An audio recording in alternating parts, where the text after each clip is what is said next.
Dude, I don't know. Why do we always, or you guys, or I always, so somehow it always gets the dicks. It's either dick sizes, our dick sizes. I remember the dick sizes thing. Yeah, it's always. But I don't remember the baby dick thing. Yeah, she was telling us about how she had to change her brother's baby's diaper. And then he was like, yo, did he get a baby boner? And then she was like, what? Who has told us this? Maria? Or Marissa? Maria. Maria.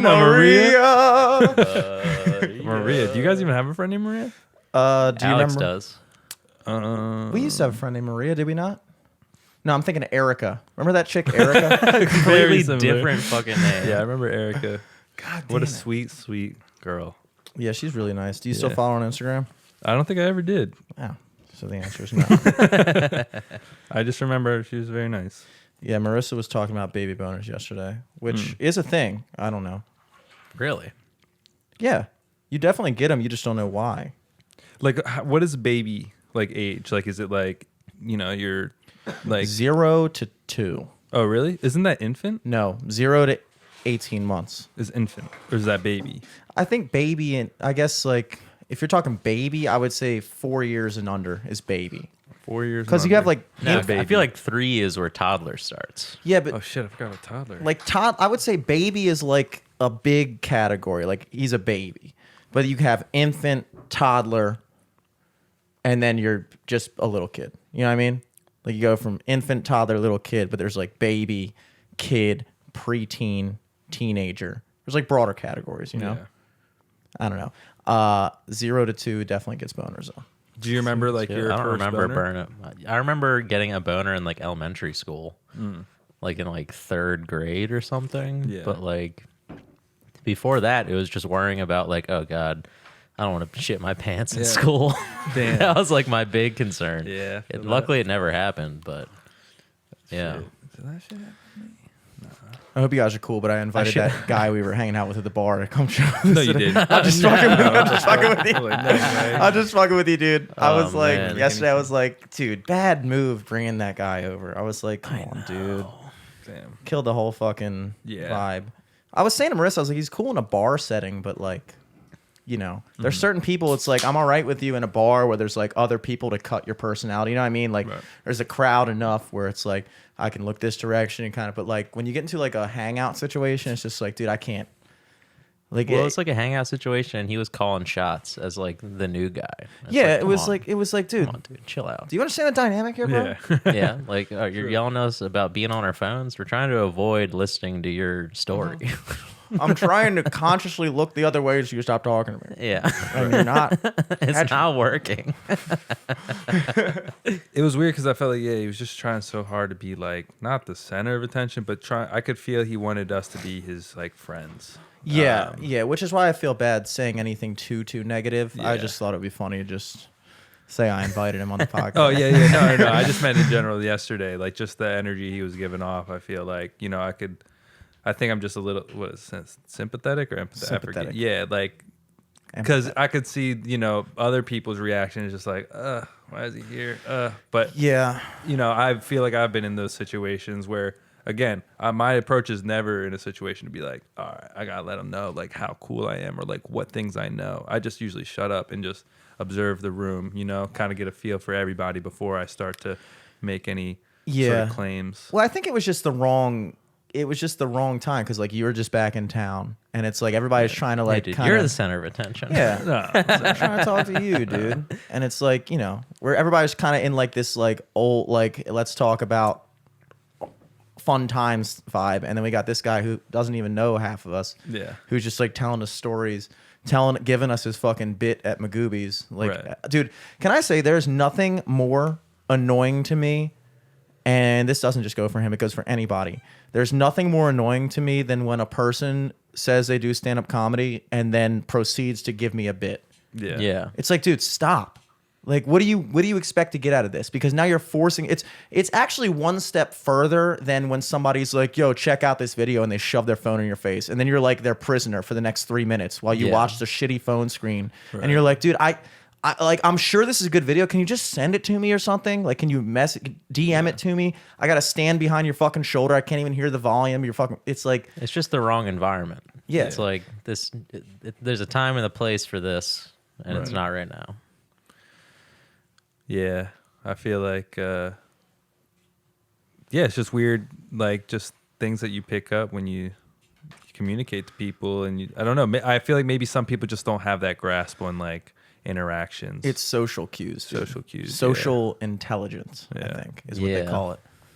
And it is amazing how many people don't have it. And also, I get so hyper in tune to it that like I get so hyper embarrassed for other people. Yeah. That I find myself trying to like I can't even have a good time because I'm so focused on like trying to carry the other person along so that they don't embarrass themselves. You know what I mean? 100%. So now I'm like trying to like participate in your conversation even though I don't care at all, just so like you don't say something and it's awkward, because a lot of people don't give a shit about that. I feel like there's a lot of people that'll just let you fucking bomb and die, you Right. know, and just Oh, fucking yeah. drown in the ocean.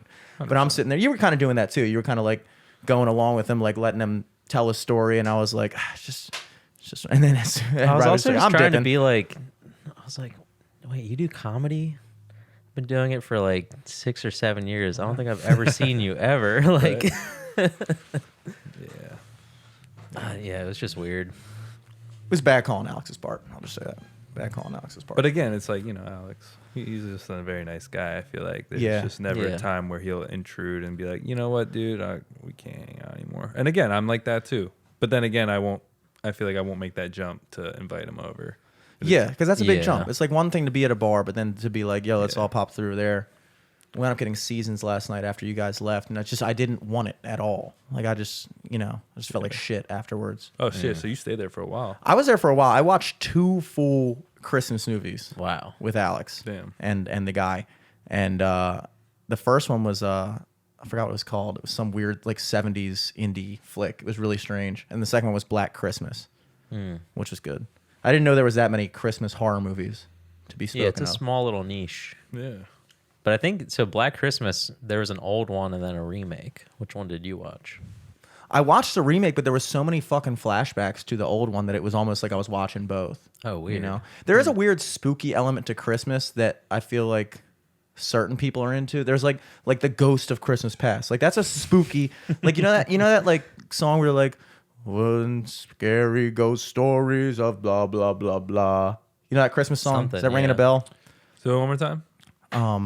Bum, bum, dun, dun, dun, dun, Da, dun, da, dun, da, dun, da. dun. These Oh, yeah, are a yeah, few yeah. of my. Everything. That's not the song. Oh, okay. That's just not the song. Scary That's not the ghost song at all. stories. They say scary ghost stories in that song. Is that Oh, what you're we'll thinking all of? pass the glory and scary ghost stories of Christmas is long, long ago. Christmases long, long ago. Something like that. It's spooky. I feel like I only know the Nightmare Before Christmas ones, but And then also Krampus. Krampus. That's another yeah. horror Krampus. Christmas movie. Krampus. And if you're a kid, the Grinch. The Grinch scares the shit out of He people. looks scary in the Jim Carrey one. Yeah, he Yeah. is fucking scary, dude. That's true. We The were new trying to one's have. good though. The new Grinch. The one with Tyler. Like, Yeah. Did that. I haven't actually seen that one. It's actually really good. Is it Yeah. cartoon The- or live action? It's like 3D animated. It's like by the people that did Minions, I think. I just can't get behind the 3D animation, dude. I know we talked about it It before. looks good now. Like old shit looked kind of bad and wonky, but now it looks good. You know what I'm talking about? Like the way they do animation now. I feel like if you're talking like Phoebus and Ferb type animation, I mean, even like Big Mouth. Phineas and Ferb. Phineas and Ferb. Well, that's just like I feel like that's still 2D, but they Yeah. just are like super. Just they keep on getting wonkier and wonkier. Is it you know? like is it like kind of like Nick Jr. type 3D? Like they just look so like bubbly? like in Up? I feel like Up was the first movie that really, not the first movie, but the first movie that I paid attention that had like that 3D character, or like Frozen, that kind of character. If Okay. you compare that to like the old school Disney animation, I just Yeah. can't fucking stand it. Interesting. yeah. I don't know. I feel like it's give and take. I feel like it's not necessarily the animation, but maybe the story for me. But I totally get what you're saying. We just got different tastes. Do you have a problem with? I was gonna ask because I was actually planning on not smoking in here. I have and no doing that. problem with Okay, this. cool. No, I was no. about to say because if I was like Nah. on that right, and I'd be like, "Fuck, dude." Nah. It's weird. I really have no desire to smoke right now. And I think it's because I haven't smoked weed for like, How long have you been smoking weed? Over a week now. There you Oh, go. damn. Because I've always, whenever I tried to tackle not smoking cigarettes, it was in my head to stop smoking weed. I always was like, because I want to try both, but the nicotine's got to go first because I just feel like physically it's, you Yeah. know, the cancers and all that stuff. I'm like, all right, I want to knock this shit out. But weed, you know, how much is that involved? But not thinking psychologically, the weed is what's running. Like when I'm high, I'm like, damn, I really want to hit a puff or a cigarette right now. Weed kind of makes me like, it makes me hyper into like what I'm doing wrong in a way. So like a lot of times weed kind of helps me stop drinking or stop smoking because I can, when I inhale a cigarette when I'm high, I'm like, I can just feel how shitty this is for me. You know what I mean? Yeah. But I don't know. But you kicked everything though. Yeah, I kicked everything because I just needed it. I feel like my brain was, like spinning like crazy. And it's just, again, it's weird because, you know, like when I'm high, especially when I'm high, I should say, I'm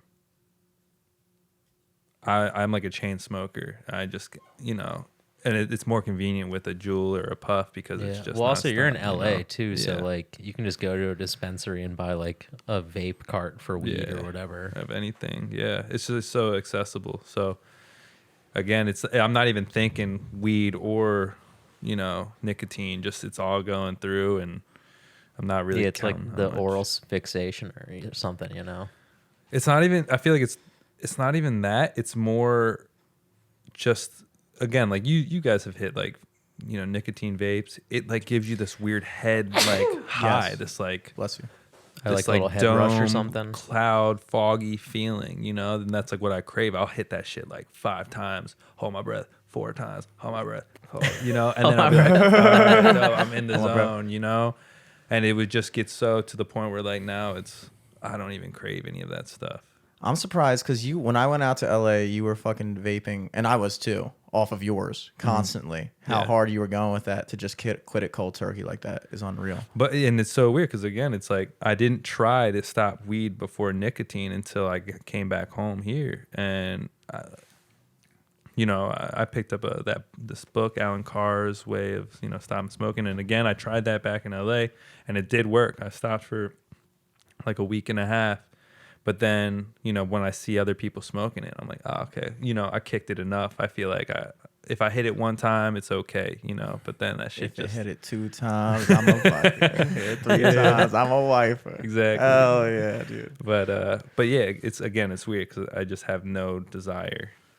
I feel like that's good though. It's amazing. I can't believe it, and I can only. Did you make that decision like on the plane ride over, or like as soon as you touched down in Baltimore, you were like, I'm fucking. Nah, I've been like contemplating this forever. I mean, again, during the pandemic, Forever, I dude. tried it like Before you 3 or even 4 moved to LA. times before I moved to LA. Before I was even birthed, dog. I was like, I know. I want this shit forever, man. I want this shit forever, man. Yeah. No, I really. I feel like I just didn't have enough of distractions in my day during the pandemic, you know, like anybody else, that it was just so easy to smoke. And I realized how much I would, you know, hit my vapes and all, but I didn't really actually ever come to like terms with it until, I think honestly, you know, coming here feeling like, okay, I got my family. I know that they're going to help me, you know, if they're going to hold me accountable if I ask them, you know. And again, it feels like back in LA, it's like a very long vacation. Every day is just like, I got nothing else to do, so why not? It's nice, sunny, you know. Yeah. Yeah, people no one everywhere. can literally work at all. Yeah, so it's like, fuck it, why not? Do you still feel like it's like home out there? Because I know you were saying like you love it out there. I didn't know if. Yeah, I love LA. It's kind of sad in a way, like coming back here, because I just don't feel as connected to Baltimore anymore. I just feel like LA is my place, or almost like anywhere that's buzzing, even like New York or, you know, somewhat a larger city of similar people like me, but at the same time diverse. Yeah. Is LA still buzzing right now? Yeah, I mean, I feel like even though there's this lockdown, you know, people are still hanging out, getting together, whether it's a beach or house party or some shit. Yeah, I mean, I still see my friends out there. It doesn't feel like it's as serious as maybe what people make it out, like the media.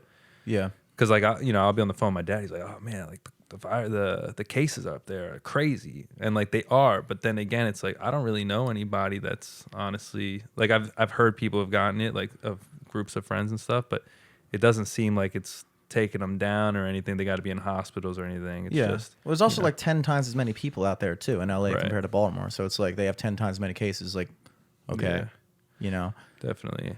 But from like I guess from what I guess the media is putting out, like LA is this like crazy lockdown thing, but I almost feel like Baltimore is like do you guys have outdoor dining still? We don't have outdoor dining, but again, it's sunny as shit out there, so you just pick up your food and you can sit on the curb or go to the Yeah. beach or to a park. Like you don't have to necessarily be right in front of the restaurant or something. But again, like too, like an example, like I live right on Fairfax and 3rd, and so like there's across the street from the Trader Joe's, there's like maybe 1 or 2 restaurants there, and then a whole bunch of retail stores. And so the retail stores are closed. So when 5 o'clock rolls around, it would be for the outdoor dining. You'd have a whole bunch of tables just lined up in front of the retail stores because nobody's shopping there. So they would maximize the opportunity for sitting. I don't know if it's like that now again because of the lockdown, but it was just interesting to see that it felt like the rules, like as far as borders, properties of each store, it didn't matter for the outdoor dining areas because they could just use that. If that makes any sense, what I just said. No, it does. It does. Perfect sense. What about have you noticed an uptick in homelessness? Oh, for sure. It's fucking everywhere. It's crazy. It's insane. I mean, again, I the only thing I saw of it was like 2 years ago. I went to San Diego for my cousin's wedding, and like we went to some beach. It was like the Surfer Beach or whatever in San Diego. And like the entire parking lot for the beach was just like RVs of people just living out of their cars. Yeah. Ton of people just like walking around, nowhere to go. Right. And that was like 2019 or 2018, like before the pandemic. So Right. like, Yeah, I mean, it's honestly really sad. Again, it just seems like in a way nobody gives a shit, but at the same time, it's like I'm not even in a place to be able to give a shit. 'Cause, like, even myself, Bless you. I'm in no place to be like, oh man, I need to help these people out. I can't even help myself. Yeah, Like, exactly. I've seen a woman, she's got a stove top at the bus stop, just like grilling food and shit, or you'll Yeah. see people in their cars just camped out, like in front of parking meters and in front of grocery stores and all. And I think the worst thing, but at the same time, it's really cool how humans just adapt in these ways is, you go to Echo Park and you'll see people get really creative with their tents, and it'll look like a mansion of a tent. You got a like a garage. I've seen one station where there's literally a kitchen and a living room inside these places. Like, damn. it's insane. Jesus. It's almost like the same thing like that restaurants do when they have to have outdoor dining. And so instead of like, they just move everything outside and then they literally build just an entire structure, but it's outside, but it's Yeah. like, it's still inside. Yeah. It's like the same thing. It's like you're homeless, but you have a home. I don't get it. You know, Yeah. it's kind of the same thing. I noticed it because I went out there obviously with you. And then when I went back the second time, which was the third time was with Mahedi, but the second time over the summer, I think it was last year. Was that last year? Last year, yeah. I noticed just how much worse it had gotten from that. And that was before COVID too. So I can't even imagine how much that's been like turned up. Yeah, I mean, like, definitely, I think what you're talking about is when we were in, like, Venice. Venice definitely Yeah. has a big homeless population there. And, obviously places like Skid Row. But then it's unfortunate you'll see now, just tents in medians, like in between, just main roads and stuff like that. Yeah. And that's where it's like, damn, like, that sucks. Not only is it, like, you're homeless there, but again, like they're in like almost in neighborhoods or like communities where like people got to look at that every day. And maybe it's like maybe it's a move to be like, hey, look, I'm fucking homeless. Like, you guys got money. Like, please do something. I don't know. But again, it's sad because nobody can do anything and the government just. Well, it gets to the point where you can't hide it anymore. It's like I feel like a lot of times you go to cities and like they kind of put the homeless in one area and kind of keep it out of sight and view. Like, especially when you go to like third world countries, they'll like in South America. I don't know. I've never been to fucking South America, but I'm gonna act like I have. Yeah, and do you like, have pictures from your trip? So Yeah. you could, a visual aid, maybe? but like they'll just like literally have it like segregated off. So like they'll have like you go down an interstate and like they have this giant wall on the interstate, so you can't even see whole one side of the city. Yeah. And that's where they put all their poor. And then so if you're just on tourism or something like that, all you're gonna see. But now it's just like it's getting to the point, I guess, in LA and a lot of other cities where you can't even hide it anymore. So Yeah. now it's right in your face. Right. I guess it's kind of strange. I guess I don't really see it as much because I live there, but it almost would maybe feel equivalent to like when I went to Thailand. Like it was it just felt it was normalized. You would have Yeah. a bunch of people living under, freeways and, having little markets here and there.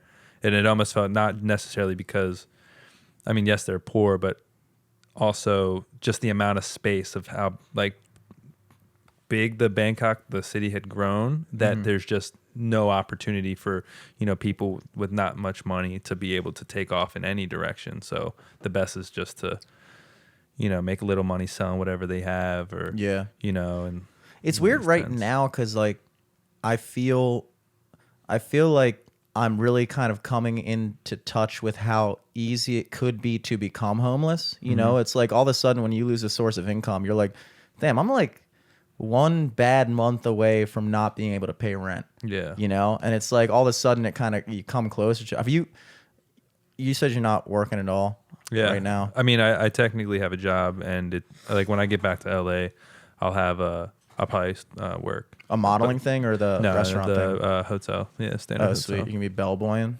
No, just room service. Hell Yeah, hell yeah. But again, Room service. but it's weird because it's like we can't interact, so it makes honestly the job easier, and it's more pay because it's one person working a shift as opposed to 8 people working a shift and all these people. But Well, there's probably less people staying. less people, I'd imagine. yeah. And I think they throw on like a 20% automatic or something like that because again we like rely on tips. So again, it's just literally throwing stuff in a box, knock on a door, boom, and I get 20%. So it's not bad, but it's fucking boring. I'll have to say that. Did you ever get your unemployment straightened out? I finally did, like maybe 2 weeks before I came out here, and again, Wow. like So you got all of it at once? yeah. Oh, hell yeah. And yeah, It's like hitting the lottery. yeah, it is. Even though it's what you should have been getting all Yeah. along. It's like when you get your Right. taxes back at the end, and you're like, wait, this is already my money. Yeah. yeah.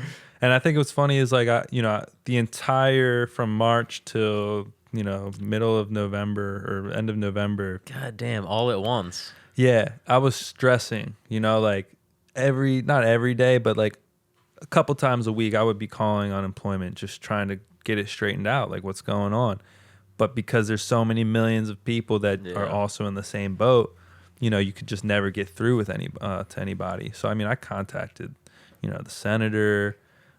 Friends to help me out, different unemployment like branches, and nobody had an answer for me, and it was just blowing my mind. I knew I was gonna get this money. Like 80% of me thought that, but then I would read some articles where it was like iffy, and I'm like, fuck, what if I'm that guy, But again, like I finally got it, and I couldn't be more thankful that it happened this way, because if I had gotten it through the pandemic, I'm sure I would have spent it on some dumb shit. So it's like now to know that I have all this, like I can, at least maybe try to invest in that, or my apartment's up at the end of January. So, Gotta find I a feel new more spot. secure Yeah. in a sense. That's big. Mine just because I was getting it like the whole time.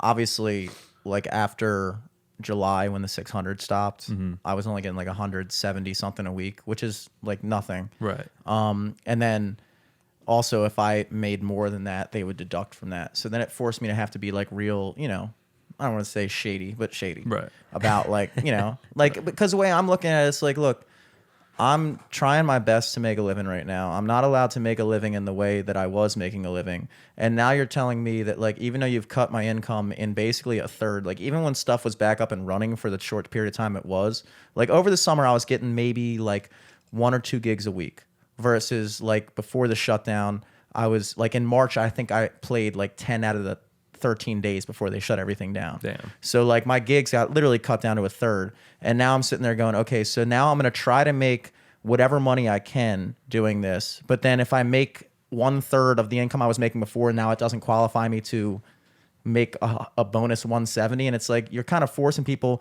And then I tried to do the thing today, like my weekly certification, and it just said, you're not authorized on this page. And then it turns out they were saying like the PUA, whatever that stands for. Yeah. Pandemic. Yeah. Whatever. Okay. I know what you're talking It's about. like P. Yeah, What's yeah. a big P word that people keep saying? Pickup artist. Pickup artist. Ooh, that's nice.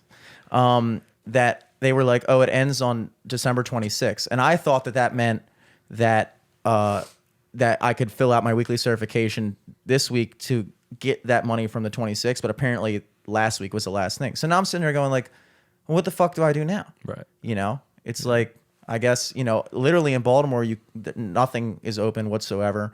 And in the county, they're walking on eggshells because they're scared that they're going to go in the same direction. Right. You know, so nobody's really hiring music or anything. Right. And I've been painting with my dad, but it's like, on the bright side, though, I heard on the radio on the way up here that they just signed the $2,000 stimulus thing. Yeah. So I think the House did.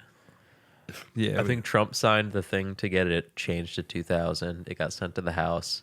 They signed it. Now it's going to the Senate. Yeah, and it was like an emergency. So I think I literally on the time it took me to get from my apartment to the studio, which is like a 5-minute drive, especially because I was running late, so a 3.5-minute drive.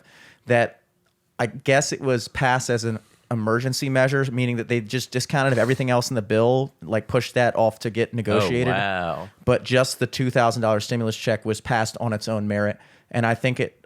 Because that bill is kind of weird. Like, because they just tagged on the stimulus to like a bunch of other creepy shit. Yeah, Joe. I was talking about it with Joe, the guy in my band, Yeah, Joe Biden. Rogan, Which when I one? was on Yeah. Rogan last week, and Joe Rogan, and he was saying that it's called pork barrel legislation, and it's weird, kind of how when there's a word for something, all of a sudden it's like, okay, well, I guess I'm just supposed to accept it. It's like it still sucks. Like, yeah, it still shouldn't be happening. Yeah, it's just like, because- oh no, but here's the definition of Yeah. what you're mad about. oh yeah, it's so common they have a word for it, Right. and just now it's supposed to be normalized. It's like, we're trying to pass.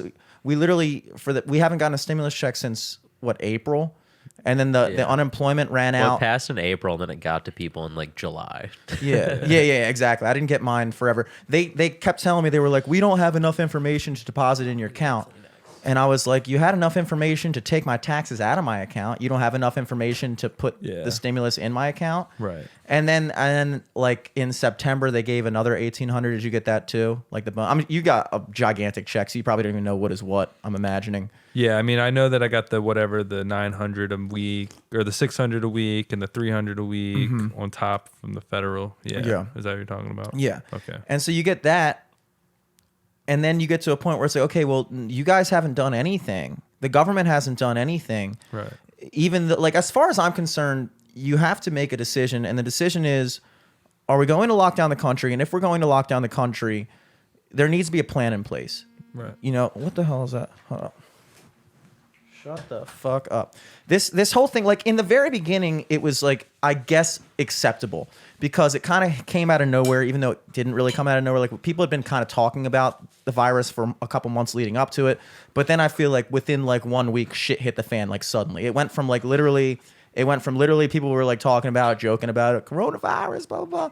And then within one day, it was like, oh, wait, they're actually shutting shit down. Yeah. Like Yeah. I remember. once like people started getting like rushed to the hospital, like on U.S. soil, people were like, "Oh fuck, it's actually real now." Yeah. Yeah. It's But not just like something we're seeing on TV or on Twitter. Yeah.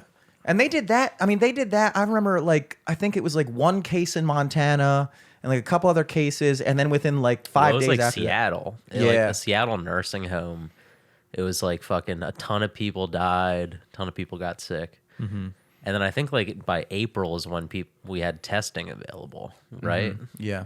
And then we realized like, oh shit, it's actually really serious. Testing available to the public, in that like before.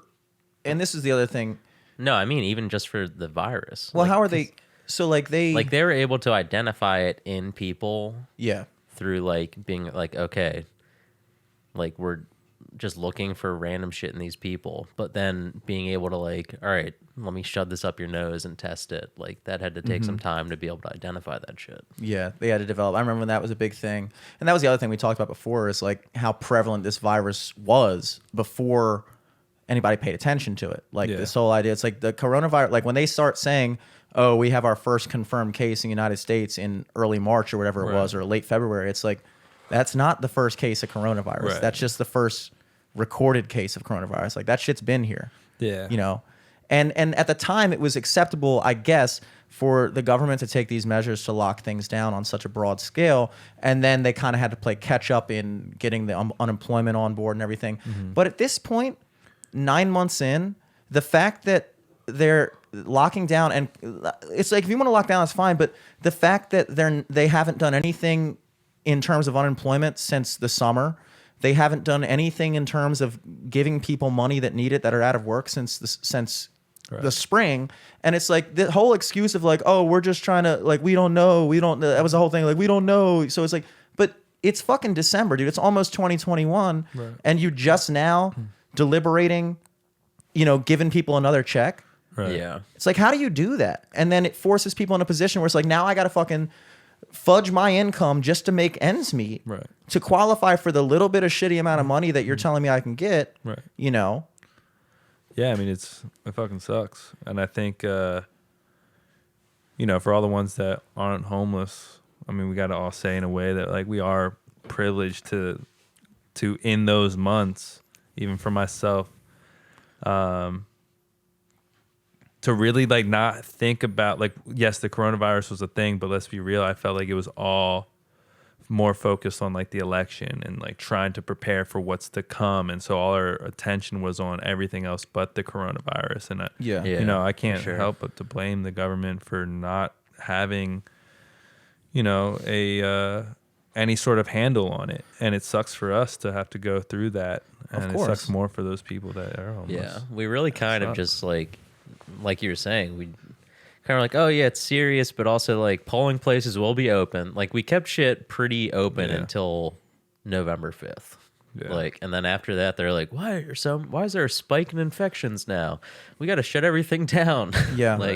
It's like you guys kept shit open. People went and were standing in line next to each other. Yeah. Inside like an old ass school with no ventilation. Like that's going to happen.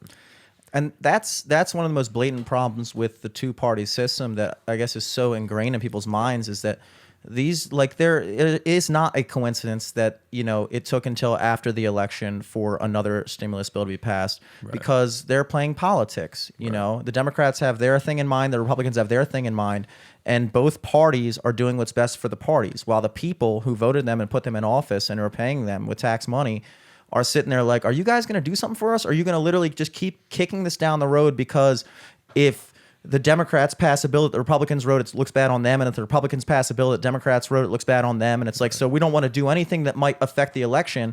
And so, it's like we always wind up in the middle. Right. Yeah, it's weird. It's weird because like, again, you look at just throughout history and we talked about this even since high school out, like, whether it be apocalypse or, a time where we just have to like depend on ourselves as opposed to just like the higher ups of companies and stuff. It's just weird that we've kind of adapted in a way to like what's going on. It almost feels like this is normal. Like this isn't weird, Yeah. And we've been like beaten down. Yeah. Into just like submitting basically. Yeah.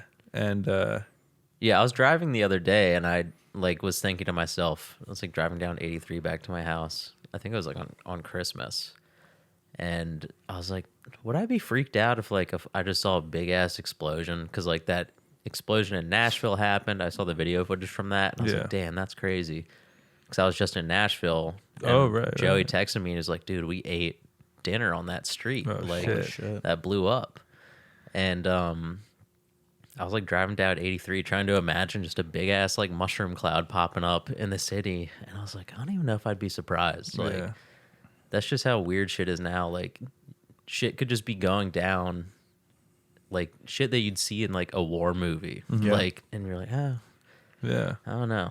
It's kind of crazier when like 20,000 people died Right. over the span of like 2 months. Yeah. Well, it's weird because what we're going through right now is like this is a war-like situation, and I think even like during World War II, was if you were just an average American living in everyday society in the USA during World War II, like you weren't a soldier, you were just a guy who was working a job or whatever, like you were nowhere near as affected by that over there than every single person in the country is affected by this right now. Like this is more. Well, we didn't get like instant information like this back then too.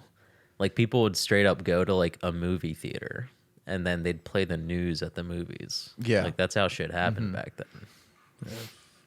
We get like a fucking notification on our phone every time like 200 people get tested positive today. Like, I get like alerts on my phone every day, and I'm like, "Why? I don't want to see this. Like, this is just freaking me out." Yeah. I know it's kind of a hokey argument, or I guess I'm on the fence about whether or not it's a hokey thing to say, or whether like if it's just something that sounds like a good idea, or if it actually makes sense. But like, the people that are making these laws for us, their paychecks were never halted this whole time. They're still getting paid. They're still going to work. They're still doing and I wonder if, for all the people that they're putting out of work with no consequence and no compensation, like, hey, dude, we're taking away your right to make a living. We're not giving you anything really that even comes close to something that can help you get by during that time. And they're completely unaffected. It's like, why, what if their paychecks were withheld until they made a decision? How much quicker shit would get done? Yeah, I mean, I feel like the way that I look at it is like, when you go to a grocery store or something like that, and then you pay for the shit, and then it goes, would you like to make a donation to some cancer, treatment thing for, research? And I feel like 9 times out of 10 people are like, no, I'm okay. Because like they themselves have never really experienced maybe that feeling or know somebody with that. Until you do, you then go, oh shit, like maybe I should. And I feel like, these politicians, they've never been in our shoes. They've never were middle class or poor. They didn't have to work their way up in a ladder, so to say. So their world is, just something totally different. It's like District 9. They live really on another world, so to say. They live in a world of theory. Yeah. And so, I mean, it sucks. It's like, how do we get somebody in politics that did start from like a ground zero, work their way up, that maybe knows that shit? They have to come up through, they have to come up through a not a party type situation. Right.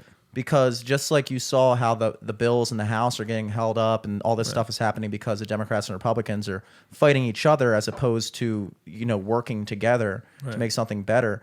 Both of these parties have their own ambitions. And really the only way that you can get to the higher levels of power within these parties is by playing ball with them. Right. When you see, I always use Baltimore as an example because it's closest to home. But like when you see somebody running for mayor in Baltimore City, it's almost crazy to me that people actually think that person who wins or whatever is actually like they worked up through that structure, that Democratic Party in the terms of our city.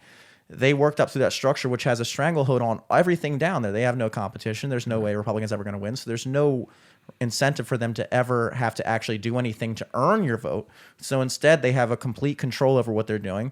And they know that, hey, if you want to have a position of power in this city, you have to go through us. You have to run as a Democrat. And if you run as a Democrat, you're going to have to play ball with us. And so anybody who makes it to those levels of power is already compromised. Right. You kind of need somebody to come in who's just literally working for the people. This whole idea, that somebody's going to change the system from the inside, I don't see it. You know?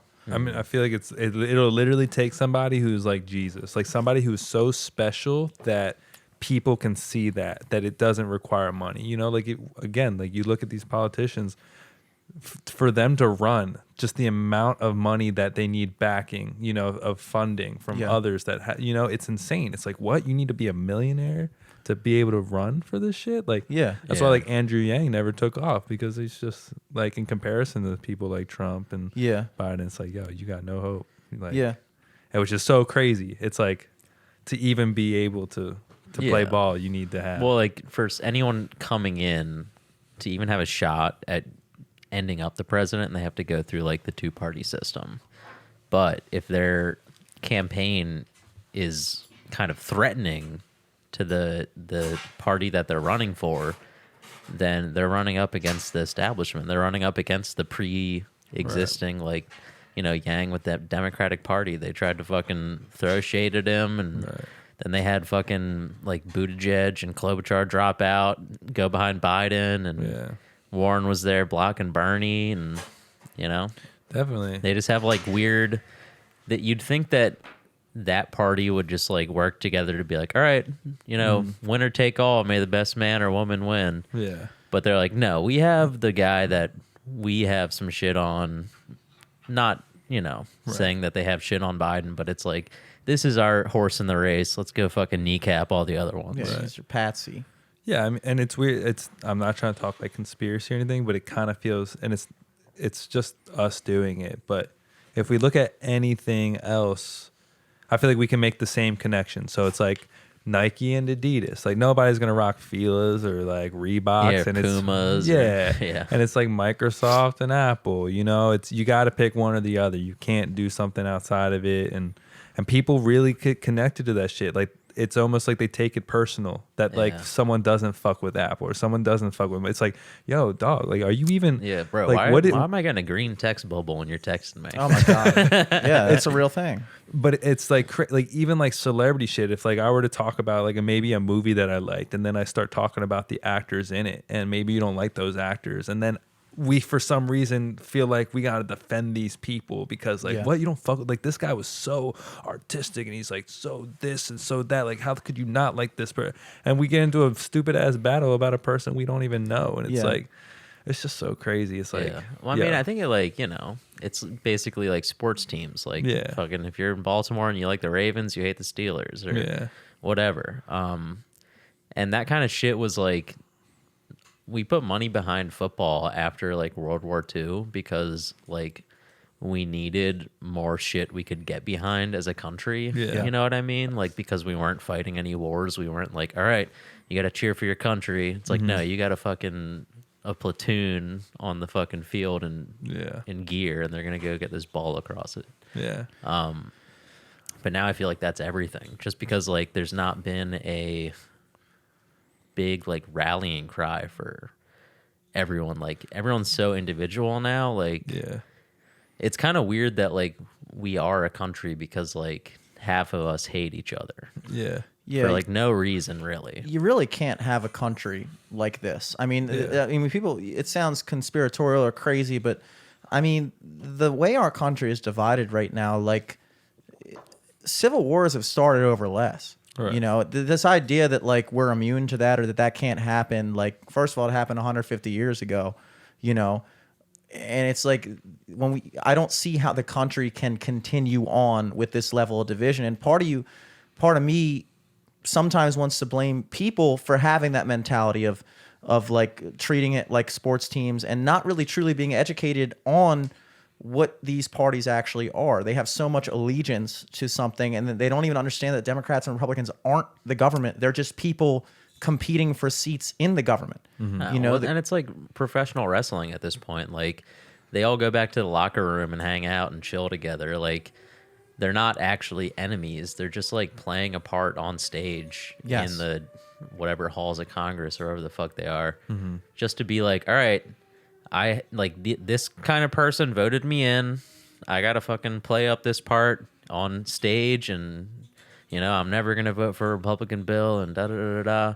And then they go fucking get a burger after it. Yeah. Like, oh yeah, you should come to my daughter's birthday. Da da da. And in the meantime, the people who aren't aware of that, which is everyone pretty much, or most people, if you're a person who just kind of casually just kind of follows what's going on, and you don't really take the time to look into the inner workings of the party system and stuff like that, then you're susceptible to falling into that division. Like that's the main problem when you have the duopoly that we have right now, is that the parties no longer really have to say what they're going to do for you. They just have to say what the other party isn't going to do for you or how the other party is going to harm you.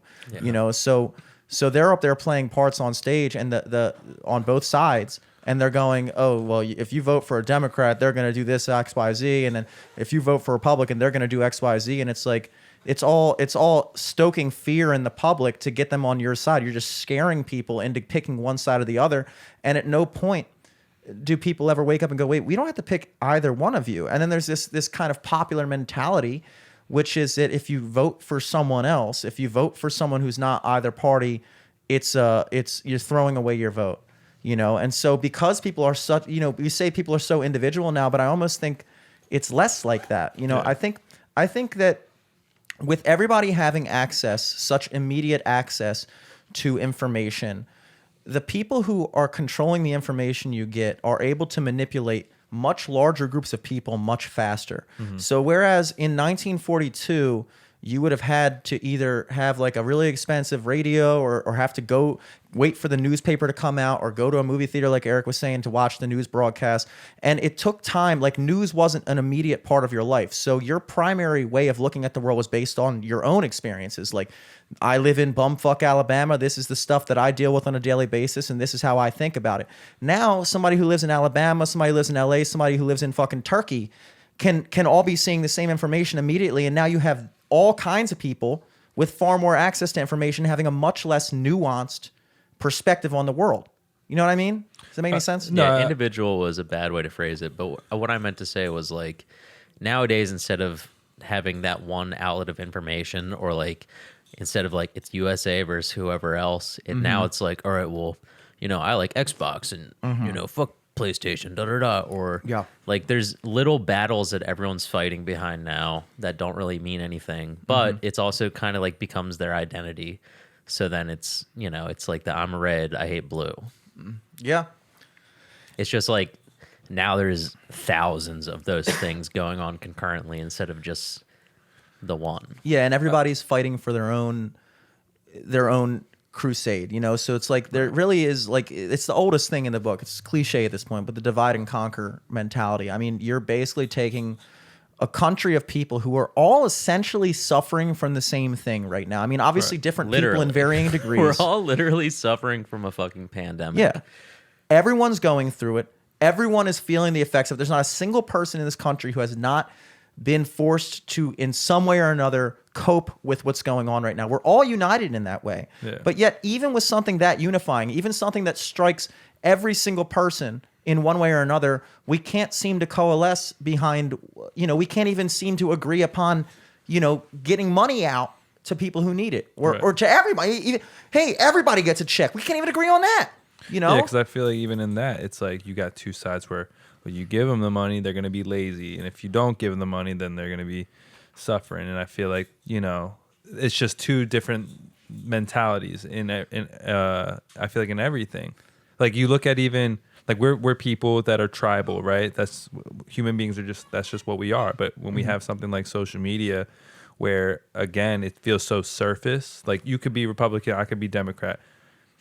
We might disagree on some things, but maybe we both fuck with the same artist, the same music. But we're not going to know that because I just saw that you retweeted Trump's shit, and I don't like that. So therefore, I'm only seeing you as this person. Where in fact, you could fuck with everything else that I fuck with, but that one thing, that's what we're going to focus on. That is going to separate us, and I feel like that's everybody, And it's so stupid because again, it's like, why would we all want to be the same anyways?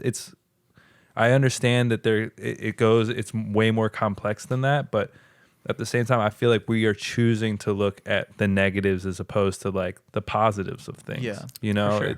It's just so crazy. Well, you say it's way more complex than that, but it's really almost not. I mean, obviously there's more details and specifics to it, but from a grand scheme of things, that really is what's going on. You're not supposed to know somebody on that level unless you know somebody on that level. Like, right.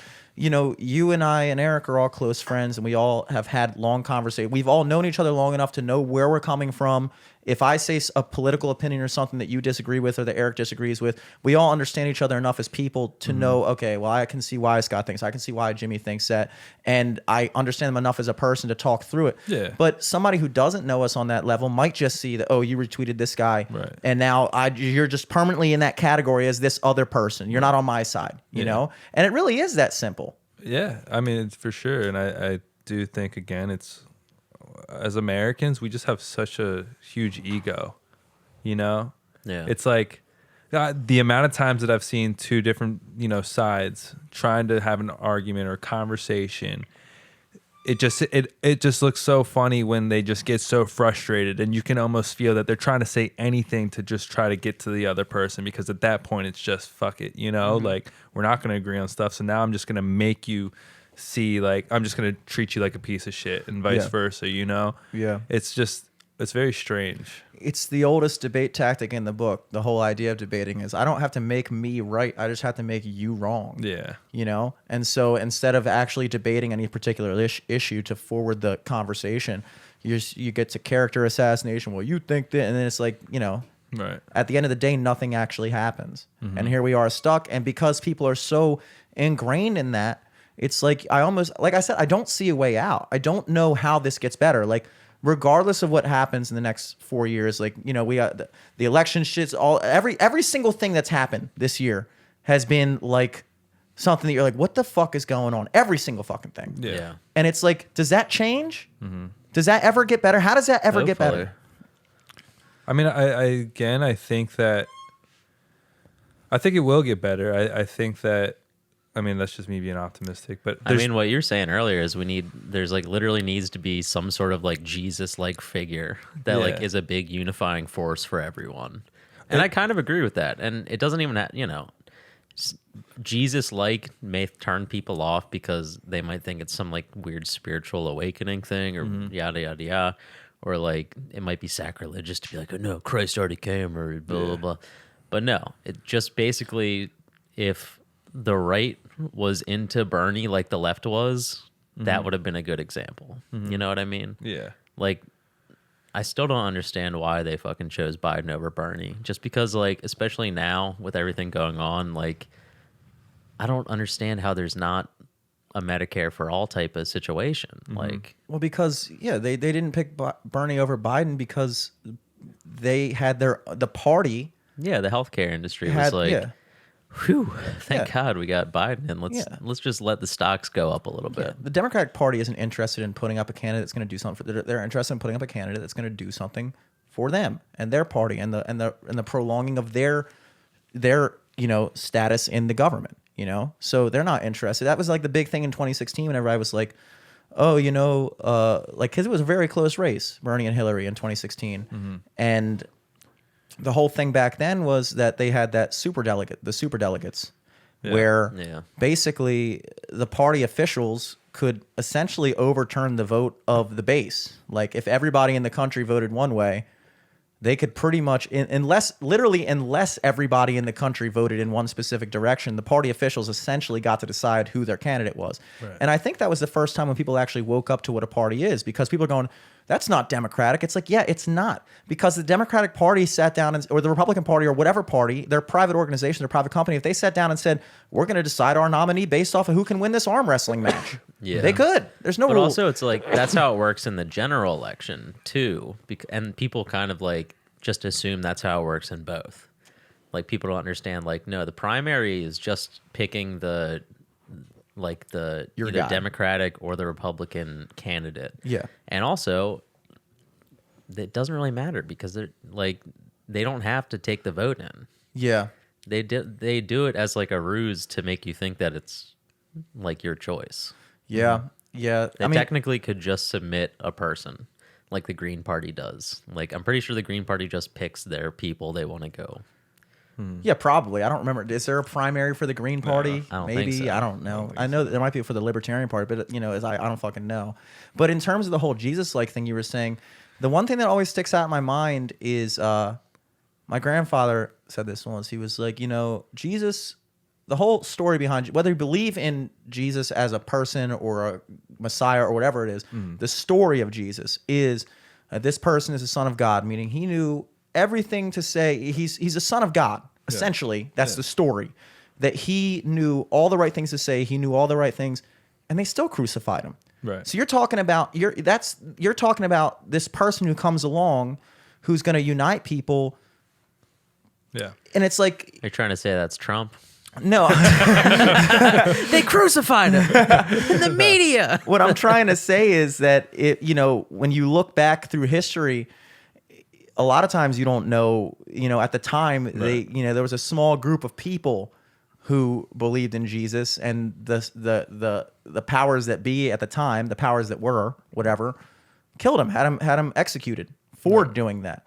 And it's like, it's like if a person can't come through that system, because when they do, they're going to be squashed out by their own party. Yeah. Because the party is bigger than them. Right. So the only way to do it is to not go through the party. And the people are never going to get behind it because they're so inculcated in this idea that you only have Voting two choices. outside the parties is a waste of a vote. Yeah. And no one wants to have Cricket Wireless. No one wants to fucking, have what's the fucking streaming We platform? only know- Crackle. Crackle. No one yeah. wants But to- Crackle's free. Yeah. Quibio or something. Oh, yeah, Yeah. Quibi. Something like that. Everybody wants to be on board with something, and so that's how it's gone. Yeah, that's human nature. Yeah. But they prey upon that. So, like I just, it's almost like you're in a bar situation and two guys are chirping at each other, and there's always a point where, you've been in situations where two guys look like they're about to fight, and sometimes it gets de-escalated, but there is always a point of no return. Yeah. There's always a point when it just gets, these guys are going to fucking fight. Yeah. And there's nothing anybody can do about it. Yeah. And I feel like as a country, we're fastly approaching that. Yeah. I just, I think it will get better, but I think it's probably going to have to get a lot worse before it does.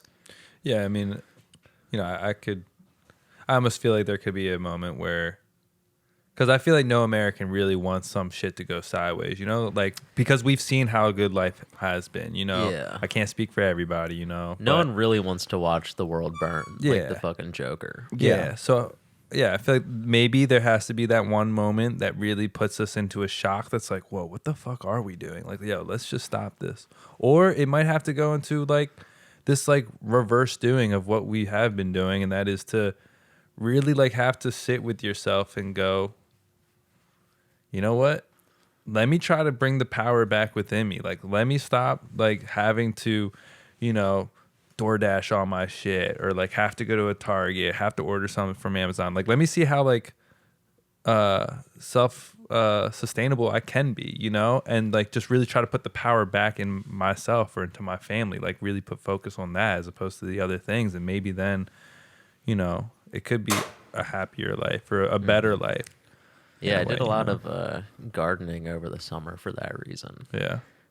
I got I think overall I picked about 300 or 400 some peppers. I like planted a bunch of like hot peppers over the summer. Oh, I saw that on your Instagram. Yeah. Just right. because like I wanted to have like very spicy hot sauce, but also I was like, I want to make it. Like I want to like ferment it. I want to grow the shit in my backyard.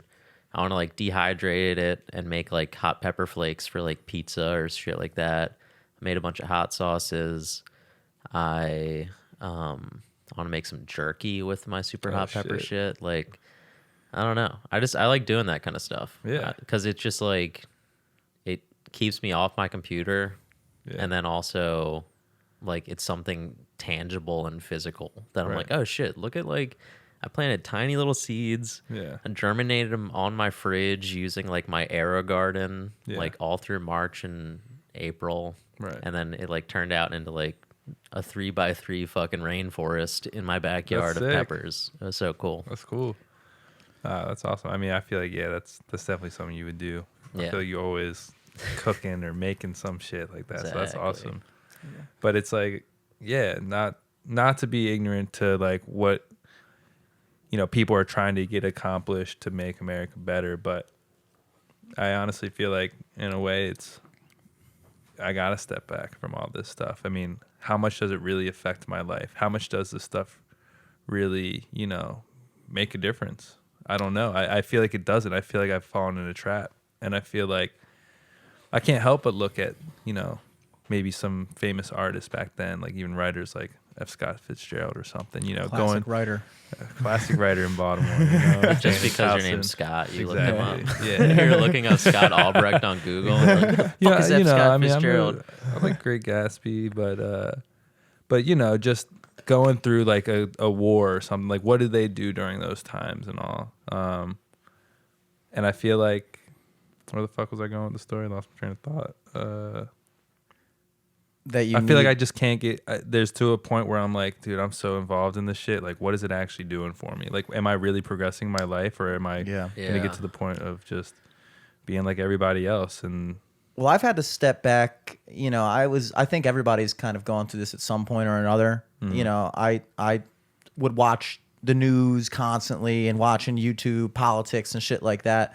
And at a certain point, it just becomes it's a powerless feeling, because at a certain point you just realize I have no control over this. Like, and I'm dedicating so much time to trying to understand it and trying to be right about it and trying to know more than the other guy and all this extra bullshit and like confirm my view over, and it's like, at the end of the day, the only thing I can really do is just try to, improve, like try to invest in myself and try to improve myself and put myself in a position where I'm understanding that, it's like, it's weird because for the longest time, depending on where you are in society and who you are in society, a lot of these things don't really affect you. But now we're getting into a situation where everybody's affected, everybody is affected, and we're really actually getting a firsthand glimpse of just how ineffective the people who are supposed to help us are.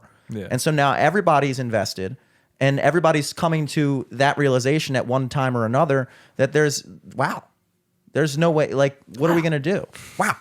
And it's like, people talk about like with Eric and gardening, like for me, I spent my entire unemployment money on just trying to build up the podcast and get new studio equipment for music and stuff like that, because I was like, well, that seems like the best investment I could make for myself, understanding that there's nothing I can do beyond that other than just try to make myself the best version of myself, but you need a purpose. And what happens is, it's like, when you're not allowed to work, when you're relying on someone else to hand you money, everybody's kind of going through this thing where it's like, if you're fortunate enough to still have your job and not be that affected by it, it's one thing. Right. But for the millions and millions of people that aren't lucky enough to have that be their situation, it's like there's a certain kind of, I don't know what the exact word is for it, but you just feel useless. To be sitting around just waiting for somebody and relying on somebody to get you to the next week. But it's like, there is a certain aspect of like human nature requires that I feel like I'm a participant in this society. I'm not wired to sit back and just be, a computer player in something and just wait to see what they do and just, oh, thank you very much for the check, sir. And it's like, you get to a point where everybody, like, I think a lot of the things you were talking about when you came to CVP yesterday, you were talking about the kind of emotional stuff you were going through and just like where you are mentally. And the substances is definitely a thing, but I think it's a lot bigger than that. I think what we're all dealing with, because I'm going through the same thing, is just a lack of purpose in general. You don't feel like you're really allowed to do what you're supposed to be doing, so you're trying to. Well, like also, like I think for all three of us, it was like, all right, we all chose to do the things that we're doing. Instead of go the regular fucking college, regular desk job type of shit. And we kind of like put all of our chips in on that card, and then the entire world shut down. You're like, all right, you can't do that anymore. Yeah. Sorry. Put your dream on the back burner for a second. Right. You can't help but feel helpless. Yeah. I mean, I'll talk to my girlfriend about this too, because she and her mom, they lived on a reservation in Canada. They're part of the Cree Nation, Cree tribe. And I can't help but to think that, like, again, like you have people that have been wiped out. They're like a 1%, right? So they get all this, these benefits from the government. That there's a lot of substance abuse, a lot of people that just are lazy on these reservations.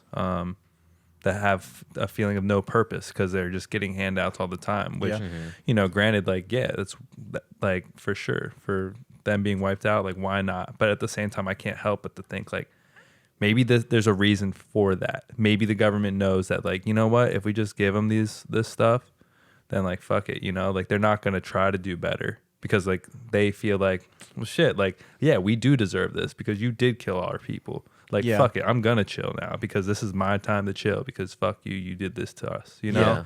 And it feels like that right now, like us as American people getting these handouts, we can't help but to feel like, you know what, fuck the government. Yeah, I do deserve this money because this is all they're doing. This is all their fault. And so fuck it. I'm going to spend this money, you know, on some other shit, whether it be clothes, whether it be, you know, shoes. But no one's actually really thinking about like, yo, how can I invest this money and just like start a business or two? A lot of people aren't. Yeah. A lot of people aren't. And that way of, you know, you can even look at the welfare system and how it does. And that was another thing that really came, like it really, I kind of saw it firsthand. And it made a lot of sense to me. It really clarified it in my mind exactly how people get stuck in that cycle where a lot of people, most people experience it when you're getting $900 a week to not work. And then when they were trying to open up the economy, everybody's sitting there going, wait a second. So if I go back to work, I'm going to make less money than if I don't.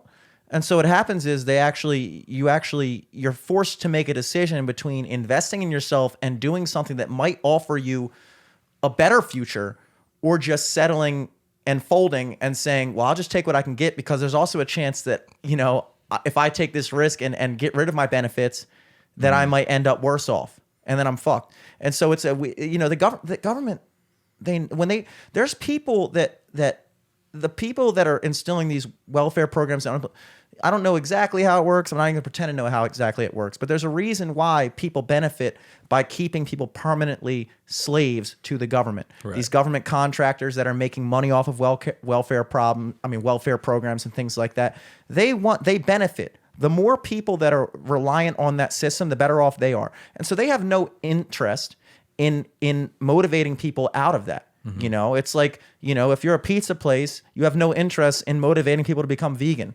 It's like, I need customers, you know? Yeah. So if I'm somebody who makes my money in that system, it's everything in my power I'm doing to try to make sure people stay in that system. And unfortunately, a lot of people, whether they don't have the motivation to do it or the gumption to do it, but a lot of people might not even have the wherewithal to do it. Maybe they might not be able to make more money on their own, you know? And so they never try. Yeah. And so we become slaves of the government. But like you're saying, on those reservations, there's substance abuse issues and things like that where people have this lack of purpose. And that ultimately is what leads to that depression and things like that, because you really don't feel like you're doing anything. Right. You can even see that when people get stuck in those 9-to-5 corporate jobs where, you know, like as human beings, we're wired to be like you said, we're tribal people. Mm-hmm. And everybody wants to feel like they're playing a part in something. And before society and all that stuff, like you exist in a community of maybe 150 people or maybe even a smaller tribe, and everybody plays their part. You're supposed to contribute to something. You feel valuable. You're a valuable member of the tribe. When you take that away from when somebody works a 9-to-5 job in some shit that they hate, right, where they don't even see how anything they're doing even contributes to what's going on. They're just some pencil pusher in a cubicle.